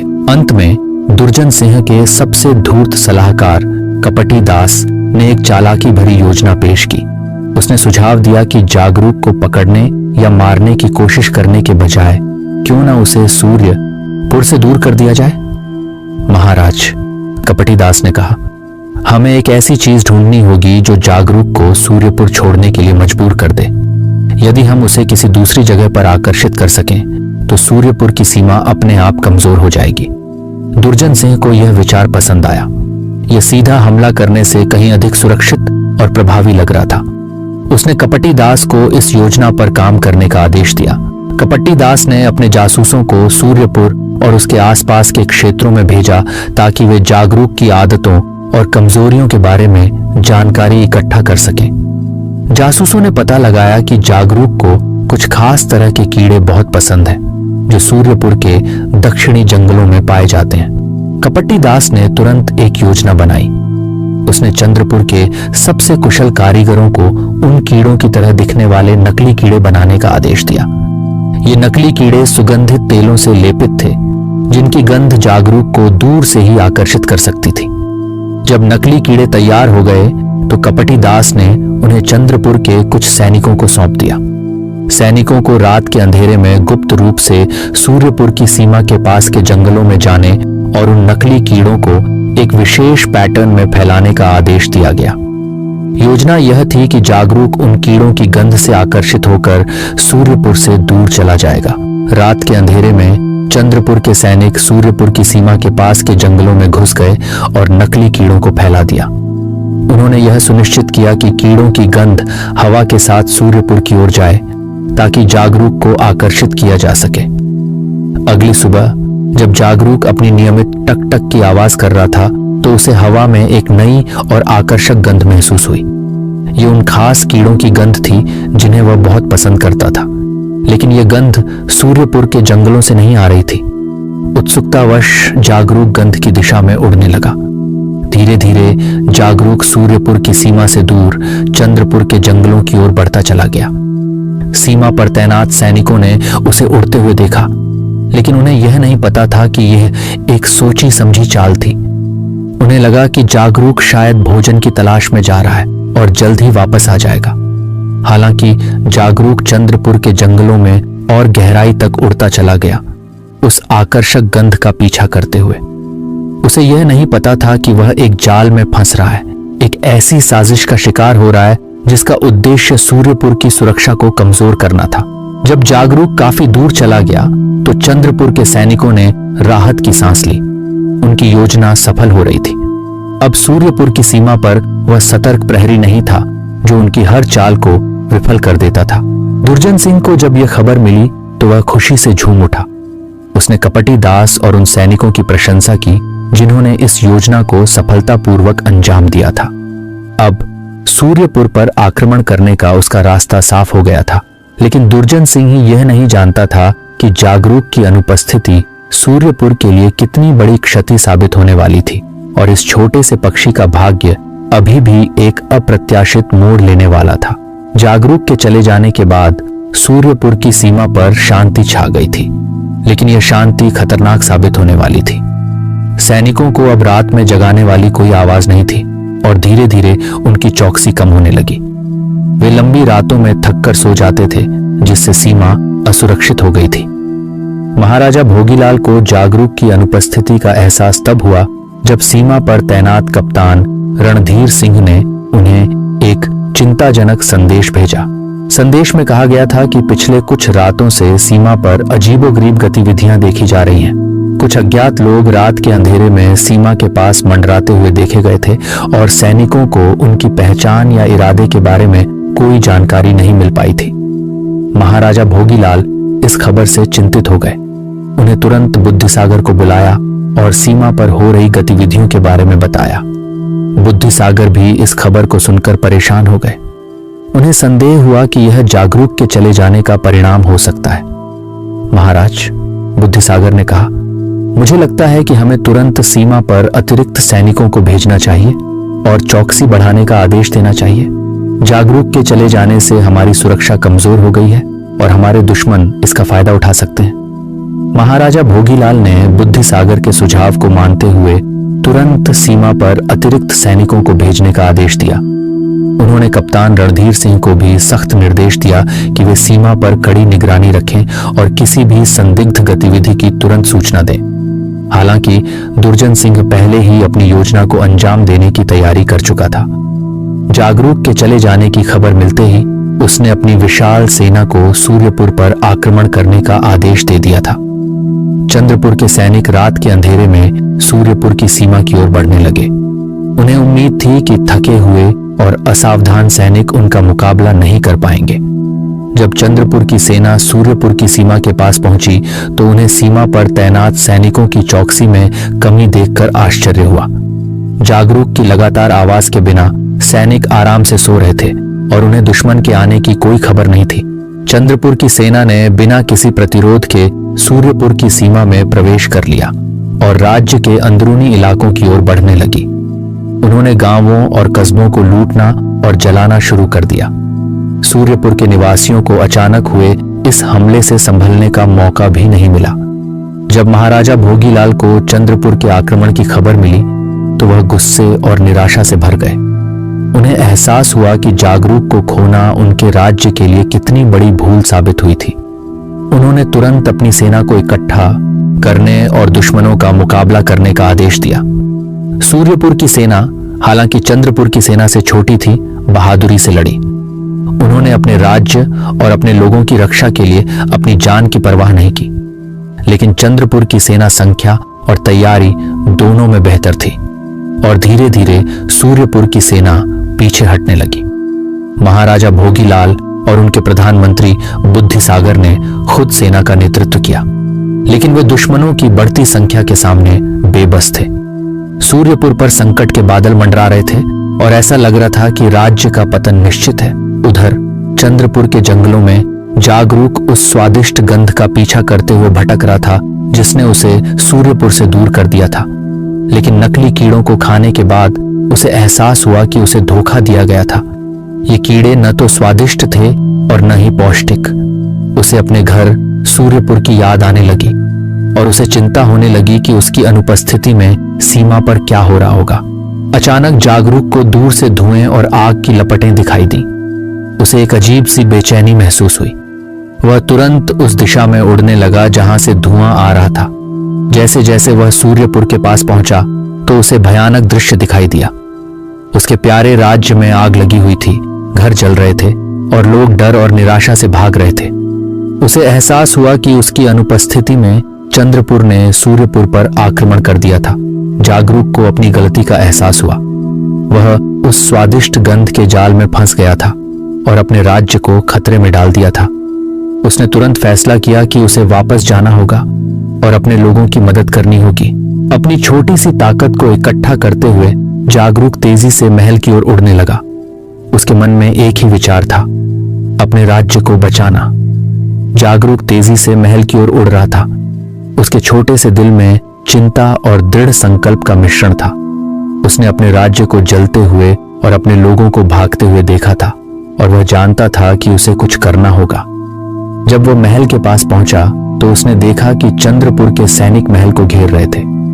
सूर्यपुर के सैनिक बहादुरी से लड़ रहे थे, लेकिन वे दुश्मनों की भारी संख्या के सामने टिक नहीं पा रहे थे। महाराजा भोगीलाल और प्रधानमंत्री बुद्धिसागर भी युद्ध के मैदान में थे, अपनी सेना का नेतृत्व कर रहे थे। जागरूक ने एक पल के लिए सोचा कि वह एक छोटा सा पक्षी क्या कर सकता है, लेकिन फिर उसे याद आया कि कैसे उसकी लगातार आवाज ने कभी शक्तिशाली महाराजा को परेशान किया था और कैसे उसने सीमा पर सैनिकों को सतर्क रखा था। शायद उसकी आवाज अभी भी कुछ कर सकती थी। एक गहरी सांस लेते हुए जागरूक ने अपनी सबसे तेज और तीखी टक टक की आवाज निकालनी शुरू कर दी। यह आवाज इतनी तेज और अप्रत्याशित थी कि युद्ध के मैदान में लड़ रहे सैनिक भी चौंक गए। टक टक टक टक टक टक। जागरूक महल के ऊपर चक्कर लगाने लगा, लगातार अपनी तेज आवाज निकालता रहा। उसकी आवाज इतनी तीखी थी कि चंद्रपुर के सैनिकों के कानों में गूंजने लगी। वे भ्रमित हो गए और अपनी लड़ाई की लय खो बैठे। सूर्यपुर के सैनिकों ने भी उस परिचित आवाज को सुना। जागरूक वापस आ गया था। उनकी हिम्मत लौट आई और उन्होंने नए जोश के साथ लड़ना शुरू कर दिया। महाराजा भोगीलाल और बुद्धिसागर ने भी उस आवाज को सुना और उन्हें उम्मीद की एक किरण दिखाई दी। जागरूक लगातार महल के ऊपर चक्कर लगाता रहा, अपनी तेज आवाज से दुश्मनों को भ्रमित करता रहा और अपने सैनिकों को प्रेरित करता रहा। उसकी आवाज इतनी प्रभावशाली थी कि चंद्रपुर के सैनिकों को लगने लगा कि शायद कोई अदृश्य शक्ति सूर्यपुर की रक्षा कर रही है। भ्रम और डर के माहौल में चंद्रपुर की सेना धीरे धीरे पीछे हटने लगी।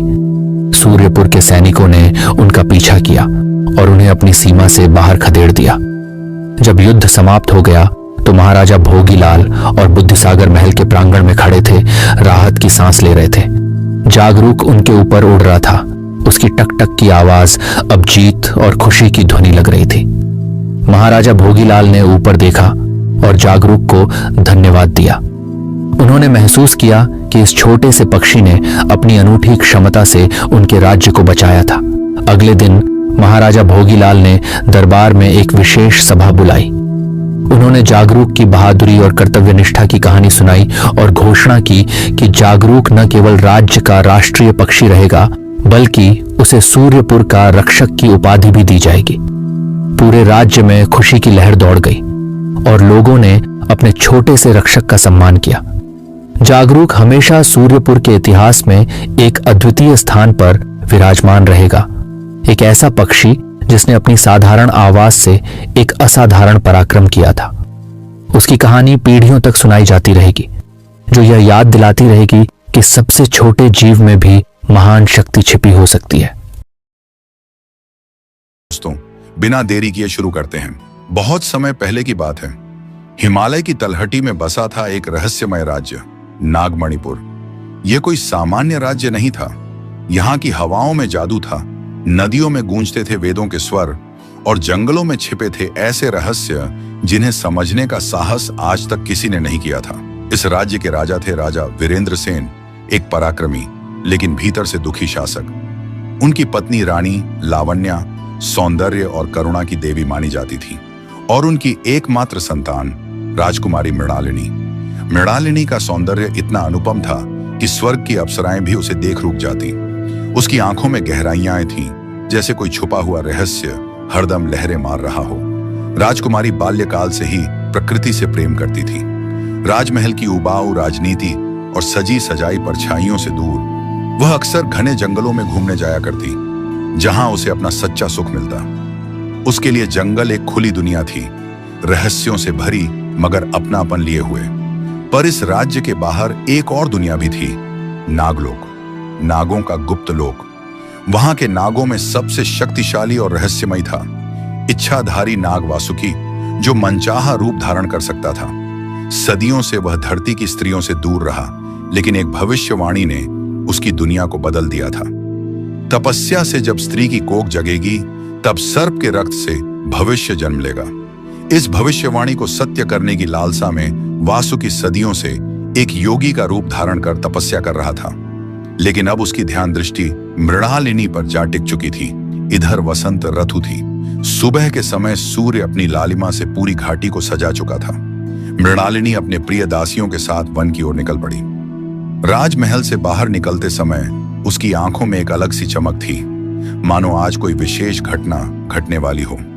कोई अदृश्य आकर्षण उसे खींच रहा था। वह गहरी वनों में पहुंची, जहां फूलों की घाटियां थीं, पक्षियों के गीत थे और एक रहस्यमय शांति फैली थी। अचानक उसकी नजर एक सुंदर पुरुष पर पड़ी।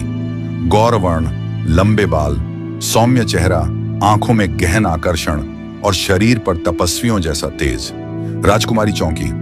तुम कौन हो? इस वन के मध्य इतने शांत भाव से ध्यानमग्न क्यों हो? उस पुरुष ने धीरे से आंखें खोली और मुस्कुराकर बोला, मैं एक साधारण योगी हूं, तपस्या करता हूं जीवन के सत्य की खोज में, पर तुम्हारी उपस्थिति ने मेरी साधना को भी विचलित कर दिया है। मृणालिनी पहली बार किसी पुरुष की आंखों में खुद को खोता हुआ महसूस कर रही थी, जैसे दोनों के बीच कोई पूर्व जन्म का संबंध हो। उसकी सांसें तेज हो गईं। उस दिन के बाद राजकुमारी बार बार उस स्थान पर जाने लगी। दोनों में संवाद, मौन, दृष्टि और अंततः आकर्षण बढ़ने लगा।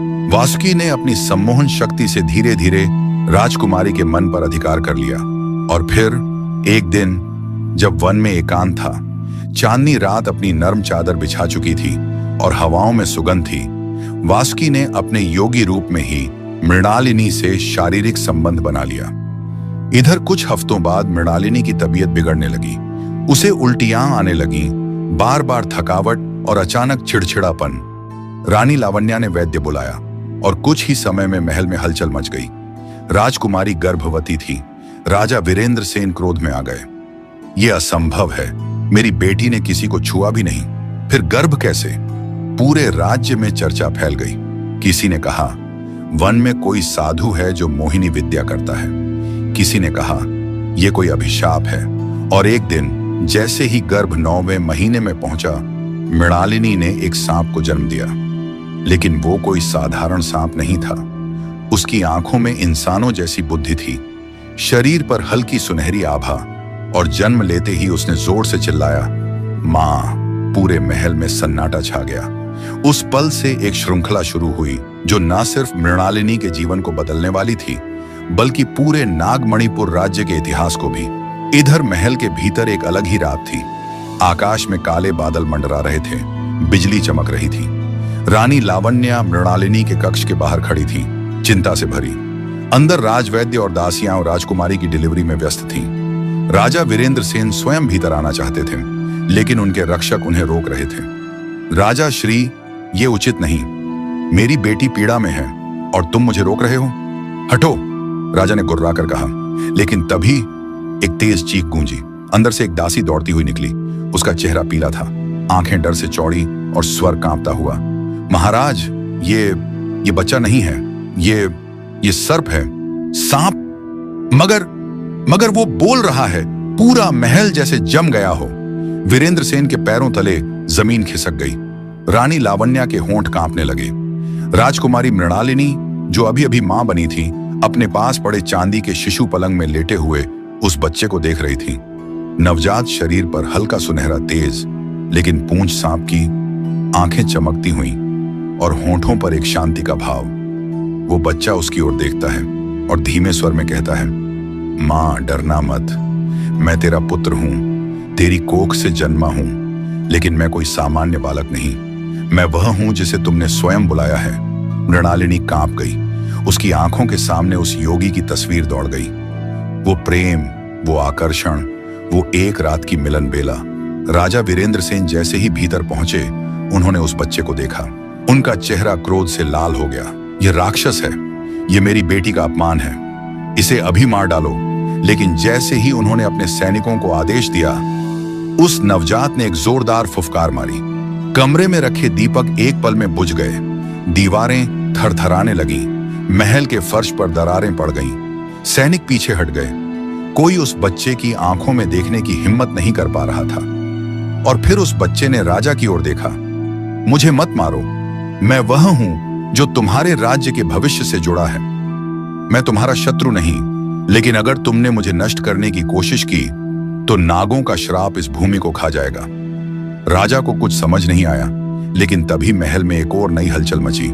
इधर राजकुमारी के जन्म के तीसरे दिन महल के द्वार पर एक रहस्यमय साधु आकर खड़ा हुआ। उसके गले में रुद्राक्ष, हाथ में कमंडल और चेहरे पर अपार तेज था।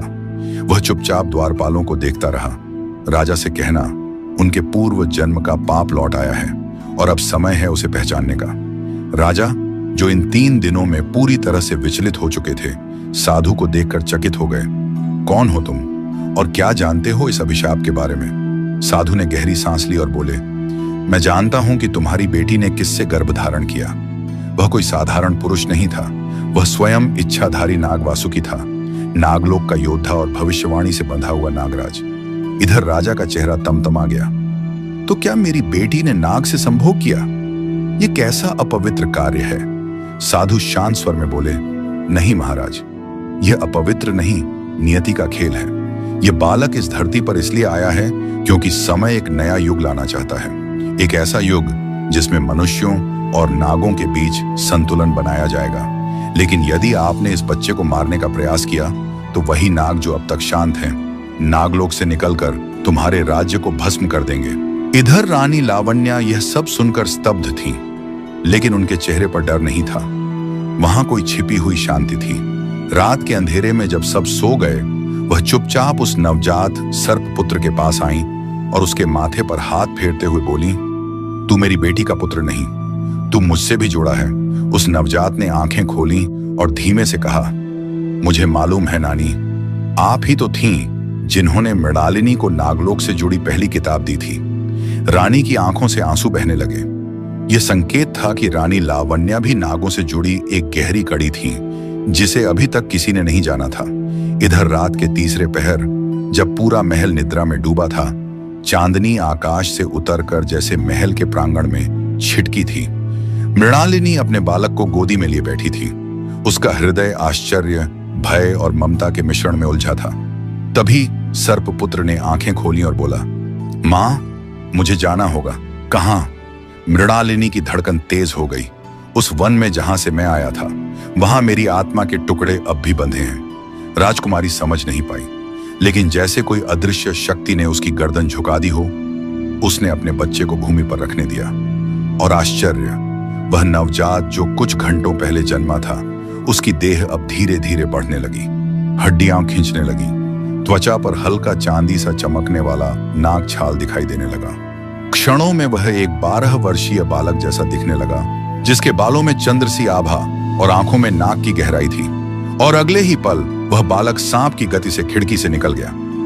इधर वन में जहां कभी मृणालिनी ने उस योगी को देखा था, अब वहां एक विचित्र कंपन था। वृक्ष झुक रहे थे, भूमि कंपन कर रही थी और चंद्रमा की रोशनी वहां नहीं पहुंच पा रही थी। सर्पपुत्र वहां पहुंचा और धरती पर बैठकर आंखें मूंद लीं। कुछ क्षणों बाद चारों दिशाओं से फुफकारती आवाजें गूंजने लगी, जमीन दरकने लगी और वहां प्रकट हुए नागलोक के 8 शूरवीर इच्छाधारी नाग। उनके शरीर आधे मानव आधे सर्प के थे। उन्होंने एक साथ प्रणाम किया। स्वागत है नागवंश के उत्तराधिकारी, हमें तुम्हारे जागरण की प्रतीक्षा थी। सर्पपुत्र ने उनकी ओर देखा और बोला, क्या समय आ गया है कि मैं जानूं कि मैं कौन हूं? एक वृद्ध इच्छाधारी नाग ने आगे बढ़कर कहा, तुम केवल राजकुमारी का पुत्र नहीं हो, तुम्हारे जन्म की कथा नागलोक के इतिहास में दर्ज है। तुम्हारे पिता वासुकी ने तुम्हें केवल प्रेम से नहीं, एक संकल्प के साथ जन्माया है। तुम नाग मानव सेतु हो जो दोनों लोगों को जोड़ सकेगा या नष्ट भी कर सकता है। और इस युद्ध की शुरुआत हो चुकी है। उधर महल में राजा वीरेंद्र सेन क्रोध और अपमान से जल रहा था। वह अपनी सभा में बैठा मंत्रियों और पुरोहितों के साथ विचार कर रहा था। मेरी बेटी ने नाग से जन्म लिया, बालक पैदा किया है। यह हमारे राज्य की गरिमा पर कलंक है। हमें कुछ करना होगा। तभी साधु फिर वहां प्रकट हुए, बिना किसी सूचना के। महाराज, ये मत भूलिए कि आप जिस अग्नि को बुझाने जा रहे हैं, वह अग्नि केवल राज्य नहीं, समूचे वंश को भस्म कर सकती है। राजा ने कटाक्ष किया, तो क्या मैं इस राक्षस को राज्य का युवराज बना दूं? साधु ने गंभीर स्वर में कहा, यह निर्णय आपका नहीं, समय का होगा। आप केवल धैर्य रखें, नहीं तो जो संतान आज सर्प के रूप में जन्मी है, वही कल आपका विनाश भी बन सकती है। इधर रात में रानी लावण्या अपने गुप्त कक्ष में गईं, जहां वर्षों से कोई नहीं गया था। वहां दीवारों पर नागों की चित्रकारी थी, भूमि पर रत्न जटित यंत्र बने थे और एक पत्थर की मूर्ति जिसमें एक स्त्री और इच्छाधारी नाग आलिंगनबद्ध थे। रानी ने वहां दीप जलाया और नीचे बैठकर आंखें मूंद लीं। कुछ क्षणों में उसके माथे पर चंदन सा निशान प्रकट हुआ और उसका चेहरा बदलने लगा। वह कोई साधारण रानी नहीं थी, वह नागकुल की एक वंशज थी, जिसे मानव राजघराने में ब्याह कर लाया गया था ताकि नागलोक और मनुष्यलोक के बीच संतुलन बना रहे। उसकी आंखों से आंसू बह निकले। मैंने तुम्हें छिपाया मेरे पुत्र, मैंने अपनी पहचान दबा दी, लेकिन अब समय आ गया है कि सत्य बाहर आए। इधर इसी बीच हिमालय की एक प्राचीन गुफा से एक गूंज उठी, पुत्र जाग चुका है, मैं आ रहा हूं। गुफा के भीतर से एक सुनहरा प्रकाश फूटा और वहां से प्रकट हुआ इच्छाधारी नागराज वासुकी। उसके नेत्रों में सौम्यता भी थी और विकरालता भी। वह अपनी संतान से मिलने, संसार के संतुलन को संभालने और राजा वीरेंद्र सेन को उसका उत्तर देने आ रहा था। अब सर्पपुत्र नागलोक और मानव राज्य की सीमाओं के बीच खड़ा है। इधर बहुत सुंदर। अब मैं इस कहानी को वहीं से आगे बढ़ाता हूं जहां नागपुत्र अपनी पहचान की खोज में निकल चुका है, नागराज वासुकी जाग चुका है और राजमहल भय, रहस्य और असमंजस से भर गया है। अब कहानी में एक नया रहस्यमयी पात्र भी प्रवेश करेगा, एक ऐसी स्त्री जो सच्चाई की चाबी लिए वनवास में रहती है, लेकिन उसका अतीत नागों से जुड़ा हुआ है। आइए कहानी को और गहराई से आगे बढ़ाते हैं। सर्पपुत्र को नागों की सभा से एक संकेत मिला, तुम्हारी अगली यात्रा दक्षिणी पर्वत की तलहटी में स्थित उस वन में होगी जहां माया नाम की एक स्त्री रहती है। वही तुम्हें तुम्हारा वास्तविक स्वरूप जानने में सहायता करेगी। लेकिन ध्यान रखना, माया केवल उसी को सत्य दिखाती है जो स्वयं को खोने को तैयार हो। सर्पपुत्र अब लगभग युवा हो चुका था। उसकी चाल में नागों का गर्व था और उसकी आंखों में मृत्यु की ठंडक। वह उसी रात वन की ओर निकल पड़ा। उसकी गति तेज थी, परंतु मन अशांत। पर्वत की तलहटी में गहरा और घना वन फैला था। वहां की हवा ठंडी लेकिन भारी थी, जैसे वह कोई रहस्य छिपाए बैठी हो। वहां की शाखाएं भी बिना हवा के हिलती थीं और जमीन पर चलते ही पुराने मंत्रों की ध्वनि सुनाई देती थी। और तभी एक झील के किनारे वह दिखाई दी। माया। उसकी आंखें नीली थीं, त्वचा पर नागों की चिह्न जैसी आकृतियां थीं और उसकी उपस्थिति में कुछ ऐसा था जो डर और आकर्षण दोनों पैदा करता था। मैं जानती थी तुम आओगे। नागराज का पुत्र एक रानी की कोख से जन्मा और अब दोनों लोगों के बीच झूलता हुआ। तुम मुझे जानती हो? सर्पपुत्र ने पूछा। मैं तुम्हारे जन्म से पहले तुम्हारी भविष्यवाणी सुन चुकी थी और मैंने तुम्हारे पिता की आंखों में वह भय देखा था जो तुम्हारी शक्ति को देखकर उन्हें भी विचलित कर गया था। सर्पपुत्र उसकी ओर बढ़ा। मुझे सत्य चाहिए, मैं जानना चाहता हूं कि मेरा अंत क्या है। माया मुस्कुराई, एक धीमी रहस्यमयी मुस्कान। सत्य, उसके लिए तुम्हें मृत्यु का द्वार पार करना होगा और कभी कभी वह द्वार आत्मा के भीतर होता है। उसने सर्पपुत्र को झील के किनारे ले जाकर एक ताम्रपत्र दिया। उस पर नाग भाषा में कुछ लिखा था जिसे केवल सर्पपुत्र ही पढ़ सकता था। जैसे ही उसने उसे पढ़ा, उसकी आंखों में छवियां तैरने लगी। एक भयानक युद्ध, एक महल जलता हुआ, राजा वीरेंद्र सेन की चीखें, मृणालिनी की आंखों से बहता लहू और अंत में वह स्वयं, अर्धनाग, अर्धदेव, एक हाथ में त्रिशूल और दूसरे में अग्नि, सामने झुके नाग और मनुष्य। इधर माया की झोपड़ी में रात बिताते हुए सर्पपुत्र को स्वप्न आया। उसमें उसने अपनी मां को देखा जो एक सुनहरी नागिन बनकर नदी में उतर रही थी और वहां एक दूसरी स्त्री भी थी, उसकी दादी रानी लावण्या, जो नागों के गुप्त कुल से थी। अचानक उसकी देह जलने लगी जैसे भीतर से कोई शक्ति निकलने को आतुर हो। उसके माथे पर एक चक्र प्रकट हुआ, नागराज का चिन्ह जो केवल उत्तराधिकारी को मिलता था। उसकी सांसें धीमी पड़ गईं, लेकिन उसी पल वह जल उठा, नीले और चांदी के रंग की ज्योति में। सुबह जब वह उठा तो माया ने उसकी ओर देखा और कहा, अब तुम जाग चुके हो नाग देवता के वंशज, लेकिन चेतावनी याद रखो, जो शक्ति तुम्हें मिली है वह केवल रक्षक बनने के लिए है, विनाशक बनने के लिए नहीं। उधर महल में एक के बाद एक अजीब घटनाएं होने लगी थी। रात्रि में दियों का अपने आप बुझ जाना, महल की दीवारों से फुफकार की आवाजें आना और रानी मृणालिनी का एकाएक चेतना खो देना।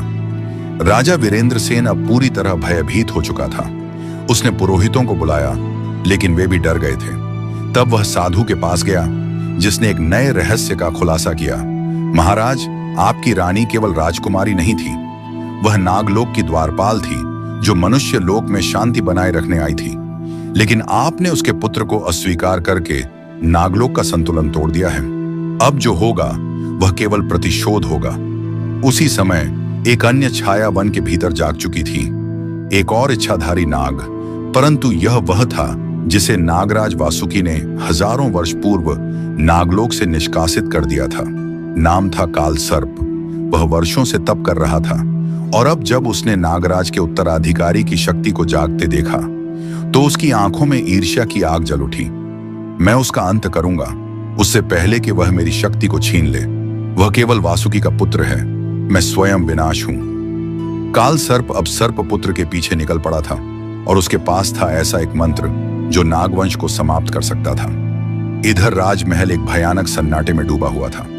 रानी मृणालिनी अब कुछ बोलती नहीं थी, बस रात भर एक कोने में बैठी रहती थी। उसकी आंखों में डर समाया हुआ था, पर वह डर अपने लिए नहीं, अपने पुत्र के लिए था। राजा वीरेंद्र सेन ने अपनी सेना को सर्पपुत्र को खोजने के लिए भेजा, लेकिन वे जंगल की सीमा तक भी न पहुंच पाए। हर रात सैनिकों के खेमे में कोई न कोई अजीब मौत मरी अवस्था में मिलता। किसी के मुंह से काला झर बहता, किसी की आंखें नीली होकर फट चुकी होती। पुरोहितों ने स्पष्ट कह दिया, अब यह युद्ध मनुष्य और नागों के बीच नहीं रहा, यह युद्ध लोगों की मर्यादा और शक्ति के उत्तराधिकारी के बीच है। अब सर्पपुत्र अपनी आत्मा के भीतर की यात्रा में था। माया के मार्गदर्शन में उसने नाग विद्या के गूढ़ रहस्यों को सीखा। उसकी आंखें अब केवल दृश्य नहीं, भविष्य और अतीत देख सकती थी। माया ने एक विशेष मंत्र का अभ्यास कराया, नागत्वं समर्पय स्वाहा। इस मंत्र के प्रभाव से सर्पपुत्र ने अपने भीतर के इच्छाधारी रूप को पूर्णता में पाया। वह अब मनुष्य से नाग और नाग से देवता की सीमा पर खड़ा था। और तब एक रात्रि, जब आकाश में पूर्णिमा थी, झील के किनारे उसने अपने शरीर को पहली बार नागराज वासुकी के रूप में देखा। 8 फन, नीला चंद्राकार चिन्ह और उसके नेत्रों से निकलती दिव्य ज्वाला। माया भयभीत नहीं हुई। उसने प्रणाम किया और कहा, अब तुम्हें लौटना होगा। वह समय आ गया है जब तुम्हारी मां को तुम्हारी शक्ति का पता चले, और वह भी जो छाया में तुम्हें मिटाना चाहता है वह अब सामने आएगा। उधर वन की सीमा पर काल सर्प ने एक वीरान गांव को चुना। वहां वह रात के अंधेरे में प्रकट हुआ और पूरे गांव को एक ही मंत्र से भस्म कर डाला।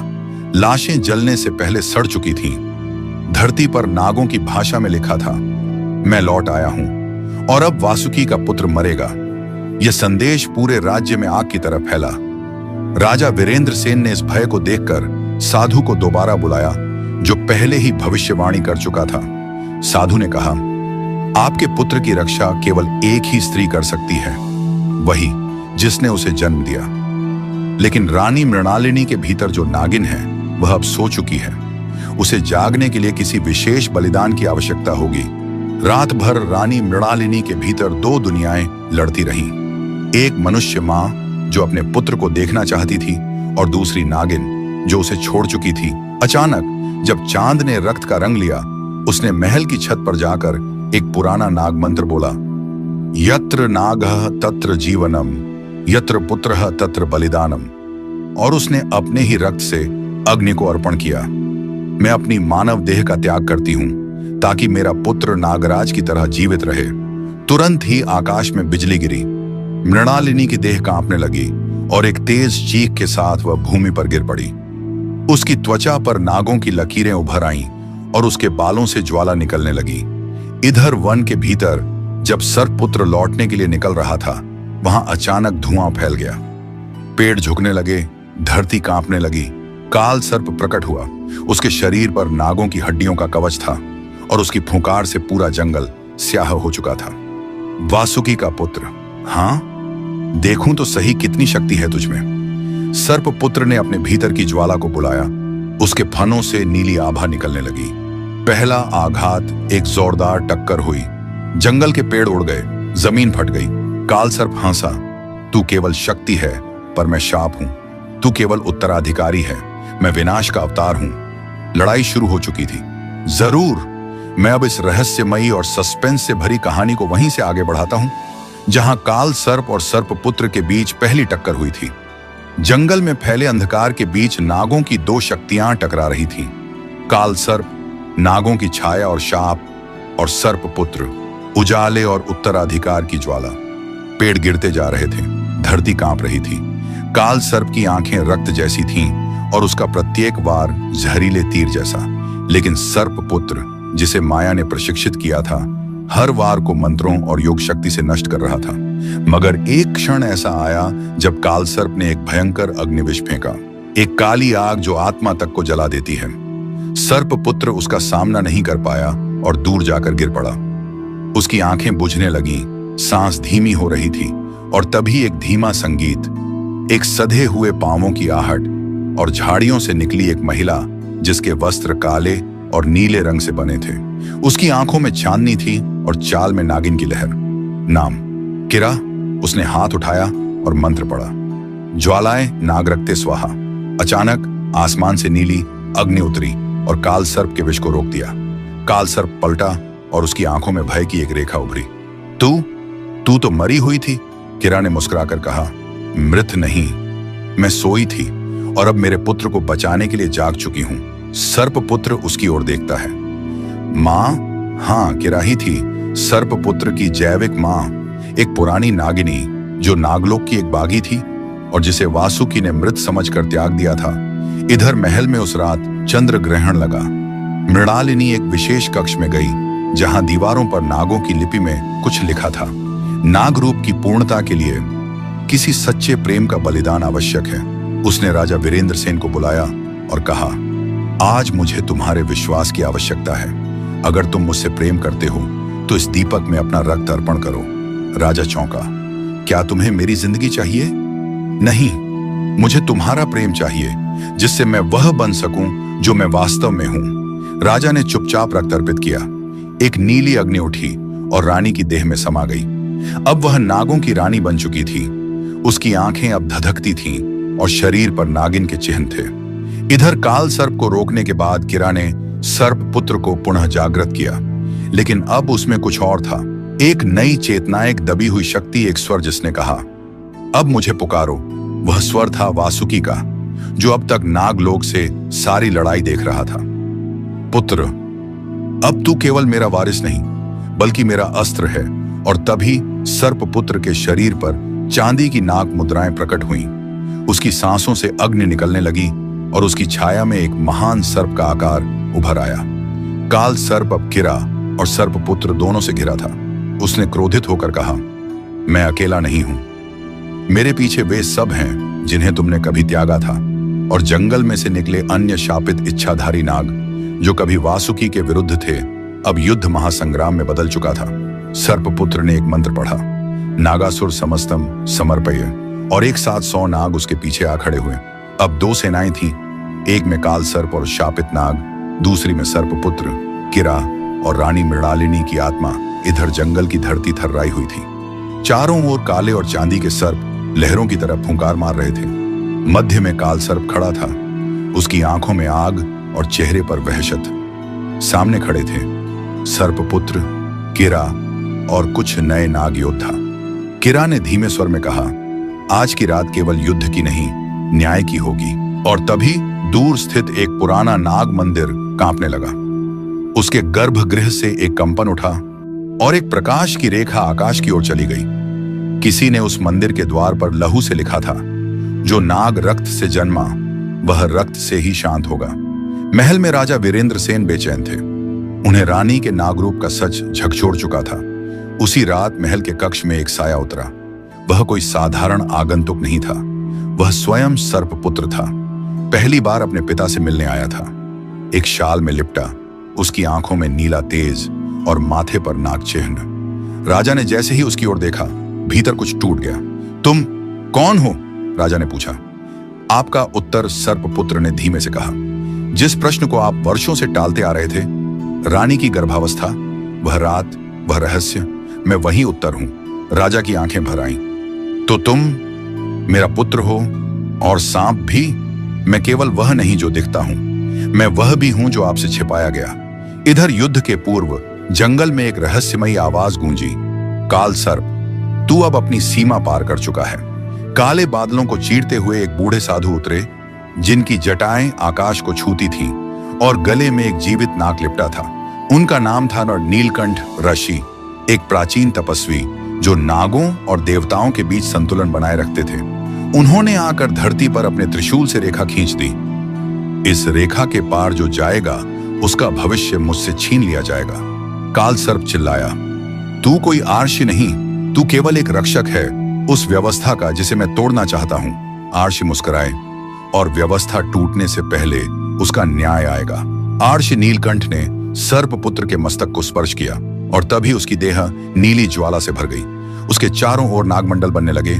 एक दिव्य शक्ति हर सांस के साथ मंत्रों की ध्वनि गूंजने लगी। AUM नागेंद्राय नमः, AUM फणिवल्लभाय नमः, AUM सर्पसुताय तेजस्विने नमः। उसका शरीर अब आधा मनुष्य और आधा सर्प बन चुका था और उसकी आंखों में देवों की आभा थी। काल सर्प अब भी युद्ध के लिए तत्पर था, लेकिन जब सर्पपुत्र ने उसकी ओर देखा तो एक तेज हवा जंगल से उठी और काल सर्प को कुछ कदम पीछे धकेल दिया। और तभी एक और रहस्यमयी शक्ति जंगल में प्रकट हुई। उसका नाम अब तक केवल स्मृतियों में था, माया। वह जो सर्पपुत्र की देखभाल करती आई थी, अब पूरी नागिन के रूप में प्रकट हुई। उसने काल सर्प से कहा, तू मेरे पुत्र को मारना चाहता है? पहले मुझसे पार कर। रात्रि का तीसरा प्रहर था। जंगल की हवाएं अब स्तब्ध थीं, मानो उन्हें भी आगामी रक्तपात की आहट मिल चुकी थी। सर्पपुत्र, माया नागिन, कीरा और अर्षि नीलकंठ एक झील के किनारे बैठे थे। झील की सतह पर चांदनी बिखरी थी, लेकिन उसका प्रतिबिंब बार बार टूट रहा था, जैसे आने वाला भविष्य अशांत हो। अर्षि नीलकंठ ने कहा, यह युद्ध केवल नागों का नहीं है, यह उस युग की पुनरावृत्ति है जो सबने भुला दी थी। किरा ने चौंक कर पूछा, कौन सा युग गुरुदेव? अर्षि ने लंबी सांस ली। वह युग जब रानी मृणालिनी नागलोक की संरक्षिका थी और काल सर्प उसका प्रेमी। बहुत वर्ष पहले जब मृणालिनी एक इच्छाधारी नागिन थी, उसने नागलोक में न्याय और करुणा की मिसाल कायम की थी। तब काल सर्प भी एक साधारण नाग था, तेजस्वी लेकिन महत्वाकांक्षी। वह मृणालिनी से प्रेम करता था और उसने विवाह का प्रस्ताव भी रखा। मृणालिनी ने उसे ठुकरा दिया। उसने कहा, मेरा धर्म रक्षा है, प्रेम नहीं। अपमानित होकर काल सर्प ने नागलोक छोड़ दिया और तब से वह क्रोध और प्रतिशोध की अग्नि में तपता रहा, और वह अग्नि अब पृथ्वी पर जलने को तैयार है। यार्षि बोले, लेकिन उसके रुकने की एक ही शर्त है, मृणालिनी का पुत्र काल सर्प का उत्तर दे। रात्रि के शेष घंटे सर्प पुत्र अकेला बैठा रहा। उसकी देह पर नाग चिन्ह अब और स्पष्ट हो गए थे। हर बार जब वह सांस लेता, उसकी पीठ पर नाग की आकृति उभरती। वह जानता था वह मनुष्य नहीं, देव नहीं, सर्प नहीं, बल्कि सबका एक अपूर्ण संगम था। मुझे क्यों बनाया गया? उसने नीलकंठ से पूछा। राशि चुप रहे, फिर बोले, क्योंकि कुछ प्रश्नों के उत्तर शब्दों में नहीं, कर्मों में होते हैं। दूसरे दिन प्रातः जंगल में आर्षि नीलकंठ ने सब नागों को एकत्र किया। वहां रानी मृणालिनी भी आई, अब पूर्ण नागिन रूप में, नीले वस्त्रों में, माथे पर तिलक और नागमणि से दमकती आंखों के साथ। उसने सबके समक्ष कहा, यह सर्प पुत्र मेरा और इच्छाधारी नाग के मिलन से जन्मा है। इसका रक्त पवित्र है, लेकिन क्रोध से पिघल सकता है। यदि काल सर्प युद्ध चाहता है तो यह पुत्र उसका उत्तर देगा। तभी काल सर्प की गूंजती हुई हंसी जंगल में भर गई। तो आओ, मुझसे युद्ध करो, उस संतान को लेकर जो न जन्म लेना चाहिए थी। काल सर्प की सेना ने नागावन के पूर्वी छोर पर आक्रमण कर दिया। अग्नि के गोले आकाश से गिरने लगे। कई सर्प जलते हुए तड़प उठे। माया नागिन ने अपनी जिह्वा से एक मंत्र फूंका और वन को आवरण में ढक दिया। किरा और सर्प पुत्र अब अग्रिम पंक्ति में थे। उसका शरीर अब पूर्ण सर्प योद्धा में परिवर्तित हो चुका था। शिखर से लेकर पैरों तक काले चर्म की परत। काल सर्प पुत्र ने पहली बार चीखा, मैं तुझे उस धरती पर गिराऊंगा जहां तूने मां का अपमान किया। और युद्ध आरंभ हुआ। जब युद्ध चल रहा था, उसी समय आर्षि नीलकंठ अकेले एक प्राचीन गुफा की ओर बढ़े। वहां एक और पात्र कैद था, वर्षों से चुपचाप। एक और इच्छाधारी नाग, जिसे अनंत कहा जाता था, वह सर्प पुत्र का बड़ा भाई था, जिसे जन्म लेते ही शापित कर दिया गया था कि वह केवल छाया में जीवित रहेगा। नीलकंठ ने गुफा खोली और कहा, समय आ गया है अनंत, तेरा रक्त भी इस युद्ध का भाग बनेगा। अंधेरी गुफा में वर्षों से सोया अनंत अब जाग चुका था। उसकी आंखें खुली और पूरी गुफा में नीली आभा फैल गई। वह अध खुले होंठों से बुदबुदाया, सर्प पुत्र मेरा छोटा भाई, उसे बुलाया गया है युद्ध में। नीलकंठ झुके और बोले, अनंत, तुझे तेरी मां ने जन्म के साथ ही पृथ्वी से छीन लिया था, लेकिन अब वही रक्त बहाया जाएगा। अगर तुझे न्याय चाहिए तो बाहर आ और काल सर्प का अंत कर। अनंत मुस्कुराया। उसकी मुस्कान में करुणा भी थी और तामसिक तेज भी। मैं न्याय नहीं, संतुलन लाऊंगा, और जब संतुलन टूटता है तब स्वयं शिव को भी तांडव करना पड़ता है। युद्ध आरंभ होने से पूर्व एक रहस्यमय दृश्य घटित होता है। रात के दूसरे प्रहर सर्प पुत्र के स्वप्न में एक वृद्ध स्त्री आती है। उसकी आंखों में शून्यता है, बाल सफेद और देह कुम्हलाई हुई। वह बोलती है, राजकुमारी ने जिस नाग से मिलन किया था वह इच्छाधारी था, पर वह अकेला नहीं था। उस रात एक और आत्मा ने उस शरीर में प्रवेश किया था। सर्प पुत्र चौंक कर पूछता है, कौन? स्त्री बोली, काल सर्प। उस रात उसने आधे समय के लिए वह शरीर चुरा लिया था। तेरे शरीर में उसका अंश भी है, तू उसका पुत्र भी है और उसका विनाश भी। सुबह की पहली किरणें अब तक के सबसे भयावह युद्ध की गवाही बनी। काल सर्प ने अपने शापित नागों की सेना उतारी। हर नागी आंखें लाल थीं, जिनमें क्रोध की आग झलक रही थी। सर्प पुत्र ने युद्ध भूमि में प्रवेश किया। उसके दोनों ओर माया नागिन और किरा थी। उसके पीछे हजारों नाग योद्धा, लेकिन उसकी दृष्टि केवल एक पर थी, काल सर्प। मैं तेरा पुत्र नहीं हूं, सर्प पुत्र ने गरज कर कहा। फिर युद्ध कर पुत्र। काल सर्प मुस्कुराया और उसकी जिह्वा दो भागों में फट गई। युद्ध आरंभ हुआ। हर वार बिजली सा गिरता, हर फुफकार झार बनकर हवा में तैरती। सर्प पुत्र ने पहली बार अपने पिता का सामना किया और पहली बार वह डर गया। इधर जैसे ही काल सर्प ने सर्प पुत्र को अपने फन से जकड़ लिया, आकाश में एक भीषण गर्जना हुई। नीले रंग का एक विशाल नाग, जिसकी देह से रोशनी फूट रही थी, आकाश से नीचे उतरा। वह अनंत था। उसने जमीन छूने से पहले ही मंत्र बुदबुदाए, मातृशक्ति के नाम पर मैं तेरे अभिशप्त रक्त को शुद्ध करता हूं। काल सर्प पीछे हटा। पहली बार उसके चेहरे पर डर था। अनंत ने सर्प पुत्र को छुआ और उसके भीतर की काली ऊर्जा तिरोहित होने लगी। अब वह केवल इच्छाधारी नाग नहीं रहा, वह त्रिशक्ति सर्प बन चुका था, इच्छाधारी नाग, मानवीय चेतना और दिव्य आभा का संगम। इधर अब युद्ध का रंग बदल चुका था। अनंत और सर्पपुत्र, दो भाई, एक साथ काल सर्प की ओर बढ़े। लेकिन तभी एक और रहस्यमयी आकृति युद्ध भूमि में प्रकट हुई। एक स्त्री, काले वस्त्रों में, नील नेत्रों वाली, जिसे नाग भी पहचानने से डरते थे। उसका नाम था निशा, अंधकार की देवी, जो केवल तब प्रकट होती थी जब दोनों पक्षों में अधर्म व्याप्त हो। काल सर्प, तुझ में पाप है। सर्पपुत्र, तुझ में द्वेष। और अनंत, तुझ में दंभ। तीनों अधूरे हों। अधूरे योद्धा युद्ध नहीं जीतते, केवल विनाश लाते हैं। इधर सर्पपुत्र और काल सर्प की लड़ाई दिन भर जारी रही, लेकिन दोनों में से कोई भी पूरी तरह से विजयी नहीं हो पा रहा था। काल सर्प के प्रत्येक हमले में भयंकर विष और विनाशक शक्तियां छिपी हुई थीं, जबकि सर्पपुत्र के भीतर एक अनजानी ताकत जागृत हो रही थी। वह अपनी मां की शक्ति से परिचित हो रहा था और उसका आंतरिक संघर्ष अब खुलकर बाहर आ रहा था। उसकी मां, एक दिव्य नागिन जिसे वह कभी जानता नहीं था, अब उसके दिल में एक नई ऊर्जा का संचार कर रही थी। अनंत, जो अब युद्ध भूमि पर था, एक अलग ही उद्देश्य से आया था। उसका उद्देश्य सिर्फ और सिर्फ संतुलन लाना था, लेकिन वह जानता था कि यह युद्ध एक परीक्षा है। उसे खुद को समझना था और यह जानना था कि वह क्या है। क्या वह केवल एक साधारण नाग है, या वह उस पुरानी कथा का हिस्सा है जिसे उसके पूर्वजों ने कभी बताया था। सर्पपुत्र, अनंत ने कहा, अपनी आवाज में एक विचित्र गूंज के साथ, तुम्हारी यात्रा कठिन रही है और अब तुम यह निर्णय लो कि तुम्हें अंधकार या प्रकाश में से क्या चुनना है। काल सर्प की माया तुम्हारे भीतर बसी है, लेकिन तुम में तुम्हारी मां की शक्ति भी है।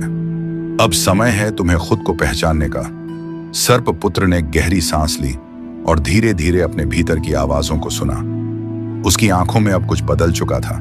वह जान चुका था कि उसे इस युद्ध को खत्म करने के लिए सिर्फ शारीरिक शक्ति का नहीं, बल्कि मानसिक संतुलन का उपयोग करना होगा। काल सर्प ने जैसे ही आक्रमण किया, सर्पपुत्र ने अपनी पूरी शक्ति का संचार किया। एक अद्भुत दृश्य सामने आया। सर्पपुत्र की देह में एक आभा जाग उठी, जैसे वह अपने भीतर के अंधकार और प्रकाश का संतुलन साधने के लिए तैयार हो। वह काल सर्प से लड़ा, लेकिन अब उसका युद्ध केवल बाहरी नहीं था, बल्कि आंतरिक भी था। इधर जैसे ही सर्पपुत्र और काल सर्प के बीच युद्ध की ज्वाला तेज हुई, एक अन्य शक्ति ने युद्ध भूमि पर कदम रखा। वह शक्ति जिसे कभी किसी ने देखी नहीं थी, वह थी निशा, अंधकार की देवी। वह पहले भी इस युद्ध में छिपी हुई थी, लेकिन अब उसकी शक्ति का खुलासा होने वाला था। उसकी माया ने हर चीज को प्रभावित किया। निशा की उपस्थिति युद्ध भूमि पर एक ठंडी हवा के जैसे महसूस हो रही थी। उसकी आंखों में एक रहस्यमयी चमक थी और उसके शरीर के चारों ओर एक काले धुएं का घेरा था। वह युद्ध में सम्मिलित होने के लिए नहीं आई थी, बल्कि उसका उद्देश्य कुछ और था। वह इस युद्ध के नतीजे को नियंत्रित करने वाली थी। काल सर्प, तुमने वर्षों से इस संसार में अंधकार फैलाया है, निशा ने कहा, लेकिन अब तुम्हें अपने कर्मों का फल भुगतना होगा। सर्पपुत्र, तुमने अपनी आंतरिक शक्ति को पहचान लिया है, लेकिन तुम्हारे साथ एक और शक्ति भी है जो तुम्हारे निर्णय को प्रभावित कर सकती है। निशा की माया से अचानक वातावरण में हलचल मच गई। सर्पपुत्र और काल सर्प दोनों में से कोई भी उसकी शक्तियों का सामना करने के लिए तैयार नहीं था। निशा ने एक अदृश्य शक्ति का प्रयोग किया, जिससे दोनों पक्षों की शक्ति अस्थिर हो गई। युद्ध भूमि में एक भयंकर चुप्पी छा गई और तभी निशा ने अपनी आंखें बंद की और एक रहस्यमयी मंत्र पढ़ने लगी। इधर निशा की माया ने युद्ध का रुख बदल दिया था। अचानक से एक और शक्ति प्रकट हुई। यह शक्ति थी रक्त की देवी, जिसे सर्पों की देवी कहा जाता था। वह देवी युद्ध के परिणाम को तय करने आई थी। रक्त की देवी की उपस्थिति युद्ध भूमि पर अजीब थी। उसकी आंखें लाल थीं और उसके शरीर से रक्त की एक हल्की बूंद भी टपक रही थी। उसकी उपस्थिति ने सब कुछ बदल दिया था। यह युद्ध केवल युद्ध नहीं है, रक्त की देवी ने कहा। यह किस्मत और शक्ति के बीच का संघर्ष है। अब यह तय होगा कि कौन जीतेगा और कौन गिरेगा। सर्पपुत्र, तुम और काल सर्प दोनों को एक ही बल से शक्तियां मिल रही हैं, लेकिन तुम दोनों के बीच संतुलन होना चाहिए। रक्त की देवी ने दोनों की ओर देखा और अपनी शक्ति का प्रवाह शुरू किया। जैसे ही वह अपना मंत्र पढ़ रही थी, आसमान में एक विशाल तूफान उठने लगा। फिर अचानक युद्ध की दिशा बदलने लगी। यह सिर्फ एक व्यक्तिगत युद्ध नहीं रह गया था, यह अब पूरे संसार की लड़ाई बन चुकी थी। इधर युद्ध भूमि पर सब कुछ बर्फीला शांति में बदल चुका था। रक्त की देवी और निशा के रहस्यमयी हस्तक्षेप ने युद्ध की गति को पूरी तरह से बदल दिया था। अब सर्पपुत्र, काल सर्प और अनंत, साथ ही साथ युद्ध में आए अन्य देवी देवता अपने आंतरिक संघर्षों से गुजर रहे थे। इस पूरे युद्ध में एक गहरा रहस्य छिपा हुआ था, जिसे सुलझाना बहुत ही जरूरी था। सर्पपुत्र के भीतर कुछ नया जागृत हो रहा था। वह अब सिर्फ बाहरी युद्ध नहीं लड़ रहा था, बल्कि अपने भीतर के अंधकार और प्रकाश के बीच संतुलन स्थापित करने का कठिन कार्य कर रहा था। उसकी आत्मा के भीतर उसकी मां की ऊर्जा ने उसे एक नई दिशा दी थी। काल सर्प अब एक नई रणनीति पर काम कर रहा था। वह जानता था कि रक्त की देवी और निशा की शक्तियां उसे नियंत्रित कर सकती हैं, लेकिन उसके पास अभी भी एक बड़ी ताकत थी, उसका माया और विष। वह अपने शरीर से अनगिनत विषलहरें छोड़ता हुआ सर्पपुत्र की ओर बढ़ा। एक विकराल सर्प की तरह उसकी आंखों में नफरत और बर्बादी का एक भयंकर आक्रोश था। तुम भले ही अपनी मां की शक्तियों को पहचान सको, लेकिन तुम मेरे सामने नहीं टिक सकते। मैं तुमसे ज्यादा शक्तिशाली हूं, काल सर्प ने घातक हंसी के साथ कहा। सर्पपुत्र ने अपनी आंखें बंद की और अपने भीतर की शक्ति को महसूस किया। उसे महसूस हुआ कि वह अब केवल अपनी मां की शक्ति का इस्तेमाल नहीं कर सकता था। उसे अपनी आत्मा की गहराई से निकलकर कुछ नया करना होगा। सर्पपुत्र ने अपने हाथों में उभरती ऊर्जा को संजोते हुए एक अद्वितीय आक्रमण तैयार किया। युद्ध में एक और अनोखा मोड़ आया जब अनंत, जो पहले से ही युद्ध भूमि पर था, अपने अतीत को लेकर गहरे द्वंद्व में था। उसे यह समझ में आ चुका था कि वह केवल एक साधारण नाग नहीं है। उसकी जड़ें उन प्राचीन शक्तियों से जुड़ी थीं जो इस संसार के अंधकार और प्रकाश के बीच संतुलन बनाए रखने की जिम्मेदारी निभाती थीं। अनंत का मन भ्रमित था। वह जानता था कि उसे इस युद्ध में एक अहम भूमिका निभानी होगी, लेकिन उसका विश्वास इस सवाल पर था कि उसे किसे समर्थन देना चाहिए, सर्पपुत्र को या काल सर्प को। अंततः अनंत ने एक गहरी सांस ली और अपने भीतर की ऊर्जा को महसूस किया। वह जानता था कि अगर उसे इस युद्ध का संतुलन लाना है तो उसे अपनी जड़ों और आत्मा से जुड़ना होगा। इधर जैसे ही सर्पपुत्र ने अपने भीतर की ऊर्जा को संचारित किया, एक अजीब सी लहर युद्ध भूमि पर दौड़ गई। उसकी आंखें अब चमक रही थीं और उसकी पूरी देह से एक दिव्य आभा निकल रही थी। वह अब केवल एक साधारण नाग नहीं था, बल्कि वह एक अद्वितीय सशक्त रक्षक बन चुका था। उसकी शक्ति ने काल सर्प के विष और माया का सामना किया। सर्पपुत्र ने एक गहरी आवाज में कहा, मैं अब केवल अंधकार से नहीं बल्कि प्रकाश से भी जुड़ चुका हूं। मैं वह शक्ति हूं जो इस संसार के लिए सही संतुलन लाएगा। इतना कहकर सर्पपुत्र ने काल सर्प के खिलाफ अपनी पूरी शक्ति का उपयोग किया। उसका आक्रमण अब बहुत तेज और शक्तिशाली था। वह काल सर्प की हर माया को नष्ट कर रहा था और हर बार जब काल सर्प उसके पास आता, उसकी ऊर्जा उसे पीछे धकेल देती थी। लेकिन काल सर्प ने हार मानने का नाम नहीं लिया। उसने अपनी पूरी शक्ति से एक अजीब सी शक्ति का निर्माण किया जो अब युद्ध भूमि के माहौल को पूरी तरह बदलने वाली थी। रक्त की देवी, जो पहले से ही युद्ध भूमि पर मौजूद थी, अब एक नए रूप में सामने आई। उसकी आंखें लाल हो चुकी थीं और उसकी उपस्थिति ने युद्ध भूमि पर एक भयानक हवा का संचार किया। वह युद्ध के कगार पर खड़ी थी और अब वह फैसला करने वाली थी कि इस संघर्ष का परिणाम क्या होगा। यह युद्ध सिर्फ तुम्हारे और कालसर्प के बीच नहीं है, यह अब उन शक्तियों के बीच है जो इस संसार को नियंत्रित करती हैं। रक्त की देवी ने घोषणा की, मैं अब इस युद्ध का अंतिम निर्णय लूंगी। रक्त की देवी ने अपनी उंगलियों को एक साथ मिलाया और एक शक्तिशाली मंत्र का उच्चारण किया। अचानक से युद्ध भूमि पर अजीब सी हलचल मच गई। एक विशाल राक्षस जो रक्त और आग से बना था, युद्ध भूमि में प्रकट हुआ। उसका आकार इतना विशाल था कि उसके कदमों से भूमि कांपने लगी। अब युद्ध की दिशा पूरी तरह से बदल चुकी थी।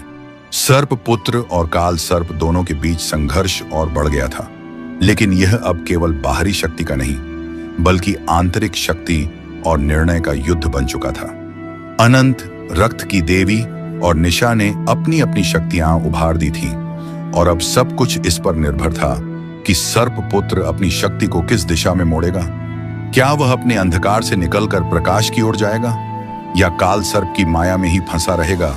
इस कड़ी के बाद एक और रहस्यमयी मोड़ आएगा जो कहानी को नए स्तर पर ले जाएगा।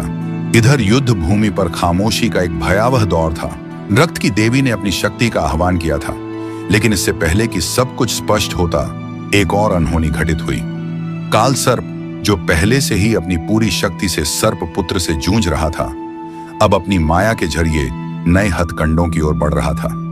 उसने काले जादू की मदद से एक नया रूप लिया, एक ऐसा रूप जिसमें वह अजेय हो सकता था। सर्प पुत्र की आंखों में चिंता की लहर दौड़ रही थी। वह अब तक जितनी भी शक्तियों को समेट चुका था, वह इस काले जादू के सामने कमजोर महसूस कर रहा था। काल सर्प ने अपने शरीर के भीतर गहरे काले विष की सृष्टि की थी, जो जैसे ही युद्ध भूमि में फैला, उसे हर एक जीवित प्राणी को नुकसान पहुंचाने का प्रयास करने लगा। लेकिन सर्प पुत्र ने हार मानने का नाम नहीं लिया। उसकी मां की शक्ति ने उसे एक दिव्य ऊर्जा दी थी, जो काल सर्प के काले जादू को निष्क्रिय कर सकती थी। वह अपने भीतर की शक्ति को महसूस करता हुआ युद्ध के एक नए मोर्चे पर बढ़ा। यह युद्ध केवल शक्ति का नहीं, बल्कि विश्वास और इरादों का भी है। मैं इस युद्ध को खत्म करूंगा, चाहे कुछ भी हो, सर्पपुत्र ने ठान लिया। और उसकी आंखों में एक अजीब सा संकल्प था। रक्त की देवी का रूप अब और भी विकराल हो चुका था।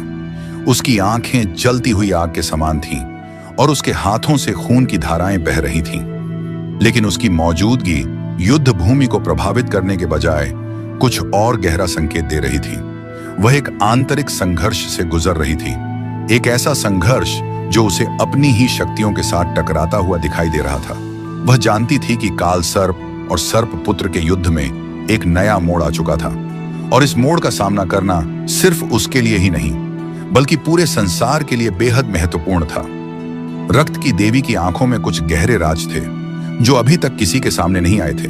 वह अपनी आंखों में हल्की सी चिंता लिए अनंत के पास पहुंची। तुम जानना चाहते हो ना कि तुम्हारी असली शक्ति क्या है? रक्त की देवी ने पूछा। अनंत ने सिर झुकाकर कहा, मैं जानता हूं कि मुझे कुछ बहुत बड़ा करना है, लेकिन मैं पूरी तरह से समझ नहीं पा रहा कि मेरी भूमिका क्या है। क्या मुझे सर्प पुत्र की मदद करनी चाहिए, या काल सर्प को रोकने के लिए अपना रास्ता बदलना चाहिए? रक्त की देवी ने अपनी एक उंगली से आकाश की ओर इशारा किया। तुम एक भूतकाल से आए हो, और तुम्हारे भीतर एक ऐसी शक्ति है जो इस युद्ध को जीतने के लिए जरूरी है।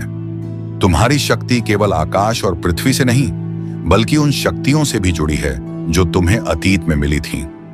अनंत ने महसूस किया कि वह केवल अपने वर्तमान की नहीं, बल्कि अपने अतीत की सच्चाइयों को भी जानने की ओर बढ़ रहा था। उसने रक्त की देवी से पूछा, मुझे क्या करना चाहिए? रक्त की देवी ने उसका हाथ अपने हाथों में लिया और उसकी आंखों में गहरी सोच की लकीरें नजर आईं। तुम्हें अपनी पहचान खोजने के लिए अतीत से जुड़ना होगा। तुम जो हो वह तुम्हारे अतीत के साथ जुड़ा हुआ है। वही तुम्हें इस युद्ध में विजय दिला सकता है। इधर अनंत ने पहले कभी इस बात को लेकर ध्यान नहीं दिया था कि उसकी जड़ें कहां से आई हैं, लेकिन अब वह समझ रहा था कि उसे अपने अतीत की गहराई में जाकर अपनी असली शक्ति को समझना होगा। उसने रक्त की देवी की बातों को समझने की कोशिश की, और जैसे ही वह ध्यान में बैठा, उसके भीतर एक अजीब सी शक्ति महसूस होने लगी। वह खुद को एक प्राचीन भूमि में महसूस कर रहा था, जहां एक विशाल मंदिर था। यह मंदिर उसे एक बहुत पुराने समय का प्रतीत हो रहा था, जब वह एक साधारण नाग नहीं था, बल्कि एक देवी या देवता की तरह कुछ महान था।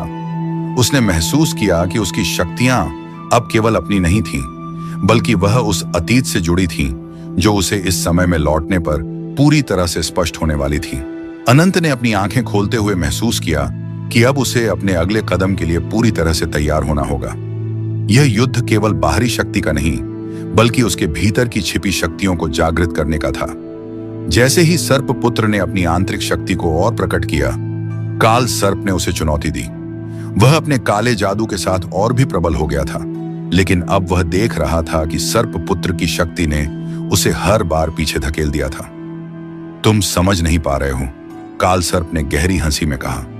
मेरी माया और विष तुम्हारे खिलाफ हैं। तुम चाहकर भी मुझे नहीं हरा सकते। सर्प पुत्र ने अपनी आंखों में एक ठान लिया हुआ संकल्प दिखाया। मैंने अपनी मां से यह सीखा है कि शक्ति किसी भी स्थिति में नष्ट नहीं होती, वह केवल रूप बदलती है। और अब मैं तुम्हारी माया को समाप्त कर दूंगा। उसके शब्दों के साथ उसने अपने भीतर के अंधकार को एक उज्जवल शक्ति में बदल लिया, और काल सर्प के काले जादू से एक भयंकर प्रकाश प्रकट हुआ। यह था आगे का हिस्सा, जिसमें सर्प पुत्र अनंत और काल सर्प के बीच का संघर्ष और सर्प पुत्र के भीतर की शक्तियों का जागरण प्रमुख था। यह लड़ाई अब केवल भौतिक नहीं बल्कि आत्मिक स्तर पर भी निर्णायक बनने वाली थी। इधर चारों ओर जैसे समय ठहर गया था। युद्ध भूमि में जहां एक ओर सर्प पुत्र और काल सर्प के बीच निर्णायक संघर्ष जारी था, वहीं दूसरी ओर राजमहल की गहराइयों में एक ऐसा रहस्य सुलग रहा था जो वर्षों से दबा हुआ था, जिसे किसी ने जानने की कोशिश ही नहीं की थी। रानी यशोधरा, जो अब तक अपने पुत्र के भविष्य और राज्य की रक्षा को लेकर चिंतित थी, आज एक अजीब बेचैनी से भर गई थी। राजमहल के दक्षिणी हिस्से में स्थित पुराना कक्ष, जहां कोई नहीं जाता था, वहां से रात दिन कुछ विचित्र ध्वनियां आने लगी थी। महल के सेवक अब उस दिशा में जाने से डरने लगे थे। एक रात जब चंद्रमा अपनी पूर्णता में चमक रहा था, रानी चुपके से उस रहस्यमयी कक्ष की ओर बढ़ी। कक्ष की दीवारें धूल और समय की परतों से ढंकी थीं। जैसे ही रानी ने वहां कदम रखा, एक तीव्र प्रकाश फूट पड़ा। सामने एक तांत्रिक मंडल जला हुआ था और उसके मध्य में बैठा था एक साधु, वही जिसने वर्षों पूर्व रानी को चेताया था कि राजकुमारी एक दिन नागवंश से जुड़ जाएगी। साधु की आंखें बंद थीं, लेकिन जैसे ही रानी पास पहुंची, उसने आंखें खोल दी। उनके स्वर में कोई भय नहीं था, केवल समय की गंभीरता थी। साधु बोला, समय आ गया है रानी यशोधरा। जिस रहस्य को तुमने वर्षों पहले छिपा दिया था, वह अब स्वयं को प्रकट करेगा। रानी की आंखों में भय और जिज्ञासा दोनों तैरने लगे। कौन सा रहस्य महात्मा? साधु ने धीरे धीरे उठते हुए कहा, तुम्हारी पुत्री राजकुमारी आद्या केवल इस राज्य की राजकुमारी नहीं, वह एक अद्भुत रहस्य की पुत्री है, जिसे तुमने, तुम्हारे पति ने और काल ने मिलकर छुपाया था। रानी का चेहरा फक पड़ गया। उधर राजकुमारी आद्या, जो सर्प पुत्र के युद्ध के समय वन की ओर गई थी, अब अकेली नहीं थी। उसके भीतर जीवन पल रहा था, एक ऐसा जीवन जो सामान्य नहीं था। उसका गर्भ पल पल बदल रहा था। उसे रातों को सपने आते, जिसमें एक काला नाग और एक दिव्य योगी उसे बुलाते थे। एक रात उसे नींद में एक फुफकार सुनाई दी, तू मेरी है, तुझसे मेरा वंश जन्म लेगा, जो इस पृथ्वी के संतुलन को बनाए रखेगा। वह डर के मारे उठ बैठी। उसका शरीर पसीने से तर था। उसकी नाभि के पास हल्की सी सुनहरी चमक हो रही थी, जैसे कोई ऊर्जा उस क्षेत्र में साकार हो रही हो। राजकुमारी ने खुद को आईने में देखा। उसकी आंखें अब वैसी नहीं थीं। उनमें एक हल्का नीला और सुनहरा मिश्रण था। उसके बालों में जैसे नागिनों की परछाइयां लहराने लगी थीं। उसने अपने कमरे में पड़े पुराने शास्त्रों को खंगालना शुरू किया और वहां उसे एक गुप्त हस्तलिपि मिली, जिस पर लिखा था, नागवंश की कन्या जब मनुष्य रूप में जन्म लेती है और इच्छाधारी नाग से मिलन करती है, तब जन्म होता है उस महामाया के, जो नाश और सृष्टि दोनों का कारक बनता है। उसके हाथ कांप गए। आद्या सोच रही थी, क्या मैं वही हूं? क्या यह संतान केवल मेरा भाग्य नहीं, बल्कि सृष्टि के संतुलन का आधार बनने वाली है? इधर काल सर्प को अब एहसास हो चुका था कि आद्या गर्भवती है, लेकिन वह यह नहीं चाहता था कि नागवंश की अगली पीढ़ी जन्म ले। उसका लक्ष्य था वंश का अंत। इसीलिए उसने अपने शिष्य, एक रहस्यमयी प्राणी करकोटक को भेजा। करकोटक, जो अर्धनाग और अर्धमानव था, समय के अंतराल में जीने वाला एक अंधकारमयी अस्तित्व था। उसका लक्ष्य था आद्या को नष्ट करना और उसके गर्भ में पल रही संतति को समाप्त करना। परंतु जैसे ही करकोटक महल की ओर बढ़ा, किसी ने उसका रास्ता रोक लिया। एक रहस्यमयी वृद्ध स्त्री, जो वर्षों से महल के पिछवाड़े चुपचाप रहती थी। कोई नहीं जानता था उसका नाम, कोई नहीं जानता था उसका स्वरूप। उसकी आंखों में शून्य था, पर उसके शब्दों में समय की शक्ति थी। पीछे हट जा, करकोटक। यह नारी केवल एक राजकुमारी नहीं, यह पृथ्वी की शक्ति है। यदि तूने इसके गर्भ को छुआ, तो सृष्टि के सारे संतुलन बिगड़ जाएंगे। करकोटक हंसा। तू कौन है जो काल सर्प के सेवक को रोकने चली है? वृद्ध स्त्री ने अपनी चूड़ियां उतारी और अचानक उसका स्वरूप बदलने लगा। वह अब वृद्ध नहीं थी, वह एक महाशक्ति थी जो आद्या के साथ जन्मों से जुड़ी थी। उसका नाम था अमृता, सर्पवृंद की अंतिम रक्षा। इधर महल के चारों ओर अंधकार गहराता जा रहा था। आकाश में लाल रंग की चमक दिखाई देने लगी थी, मानो ब्रह्मांड स्वयं यह संकेत दे रहा हो कि कुछ महाशक्ति अब जग चुकी है। नाग प्रभु, जो अभी तक एक बालक के रूप में अपने कवच में सुरक्षित था, अब अचानक शांत नहीं रहा। उसका शरीर तेजी से बदलने लगा। हाथों में नागों की आकृतियां उभर आईं, आंखें गहरी नीली होकर स्वर्ण आभा छोड़ने लगीं और उसके सिर पर एक दिव्य मुकुट स्वतः प्रकट हुआ। उसकी सांसें अब पृथ्वी के चारों तत्वों को नियंत्रित कर रही थीं। साधु अनंतराम ने यह दृश्य देखा और उसकी आंखों में आंसू आ गए। वह फौरन रानी और अमृता के सामने झुका और बोला, यह कोई साधारण नागपुत्र नहीं है, यह स्वयं शेष नाग का पुनर्जन्म है, जो इस बार मानव रूप में आया है सृष्टि के संतुलन को पुनः स्थापित करने। मोहविला महल के मुख्य द्वार पर आ चुकी थी। उसके बालों में नाग लिपटे हुए थे और उसकी आंखों में विष की ज्वाला थी, पर भीतर कहीं ना कहीं उसका हृदय कांप रहा था, क्योंकि जो नाग प्रभु सामने खड़ा था वह वही था जिससे वह पूर्व जन्म में प्रेम करती थी, जब वह स्वयं एक नागिन थी। क्या तुम मुझे भूल गए शेष? मोहविला चिल्लाई। मैंने तुम्हारे लिए सब कुछ छोड़ा, अपनी जाति, अपना लोक, अपनी आत्मा, पर तुमने मुझे नकार दिया। नाग प्रभु की आंखों में एक क्षण के लिए दुख उभरा। मैंने तुझे त्यागा नहीं था मोहविला, मैंने तुझे बचाया था उस शाप से जो तुझे विनाश की ओर ले जा रहा था। मोहविला का चेहरा कठोर हो गया। तो अब तू क्या करेगा? मुझसे युद्ध? मोहविला ने आकाश में काले मंत्र फेंके और पूरी पृथ्वी कांप उठी। नागलोक और पाताल से असंख्य सर्पाकार राक्षस प्रकट हुए। चारों दिशाओं में विष फैलने लगा। इधर नाग प्रभु ने अपनी दोनों बाहें आकाश की ओर उठाईं और एक तीव्र प्रकाश उससे फूटा, जिससे सैकड़ों सर्पदूत प्रकट हुए। ये नागलोक के रक्षक थे। युद्ध आरंभ हुआ, धरती पर, आकाश में और समय के गर्भ में। साधु अनंतराम मंत्र पढ़ रहा था। रानी यशोधरा अपने पूर्वजों की स्तुति कर रही थी और अमृता, जिसने अब अपना असली रूप दिखाया, नाग माता मंजुला निकली, जो नाग प्रभु की रक्षा के लिए सृष्टि के आरंभ से सोई थी। घड़ी का अंतिम पहर, मोहविला का अंत और प्रेम का पुनर्जन्म। जैसे ही युद्ध अपने चरम पर पहुंचा, नाग प्रभु और मोहविला आमने सामने हुए।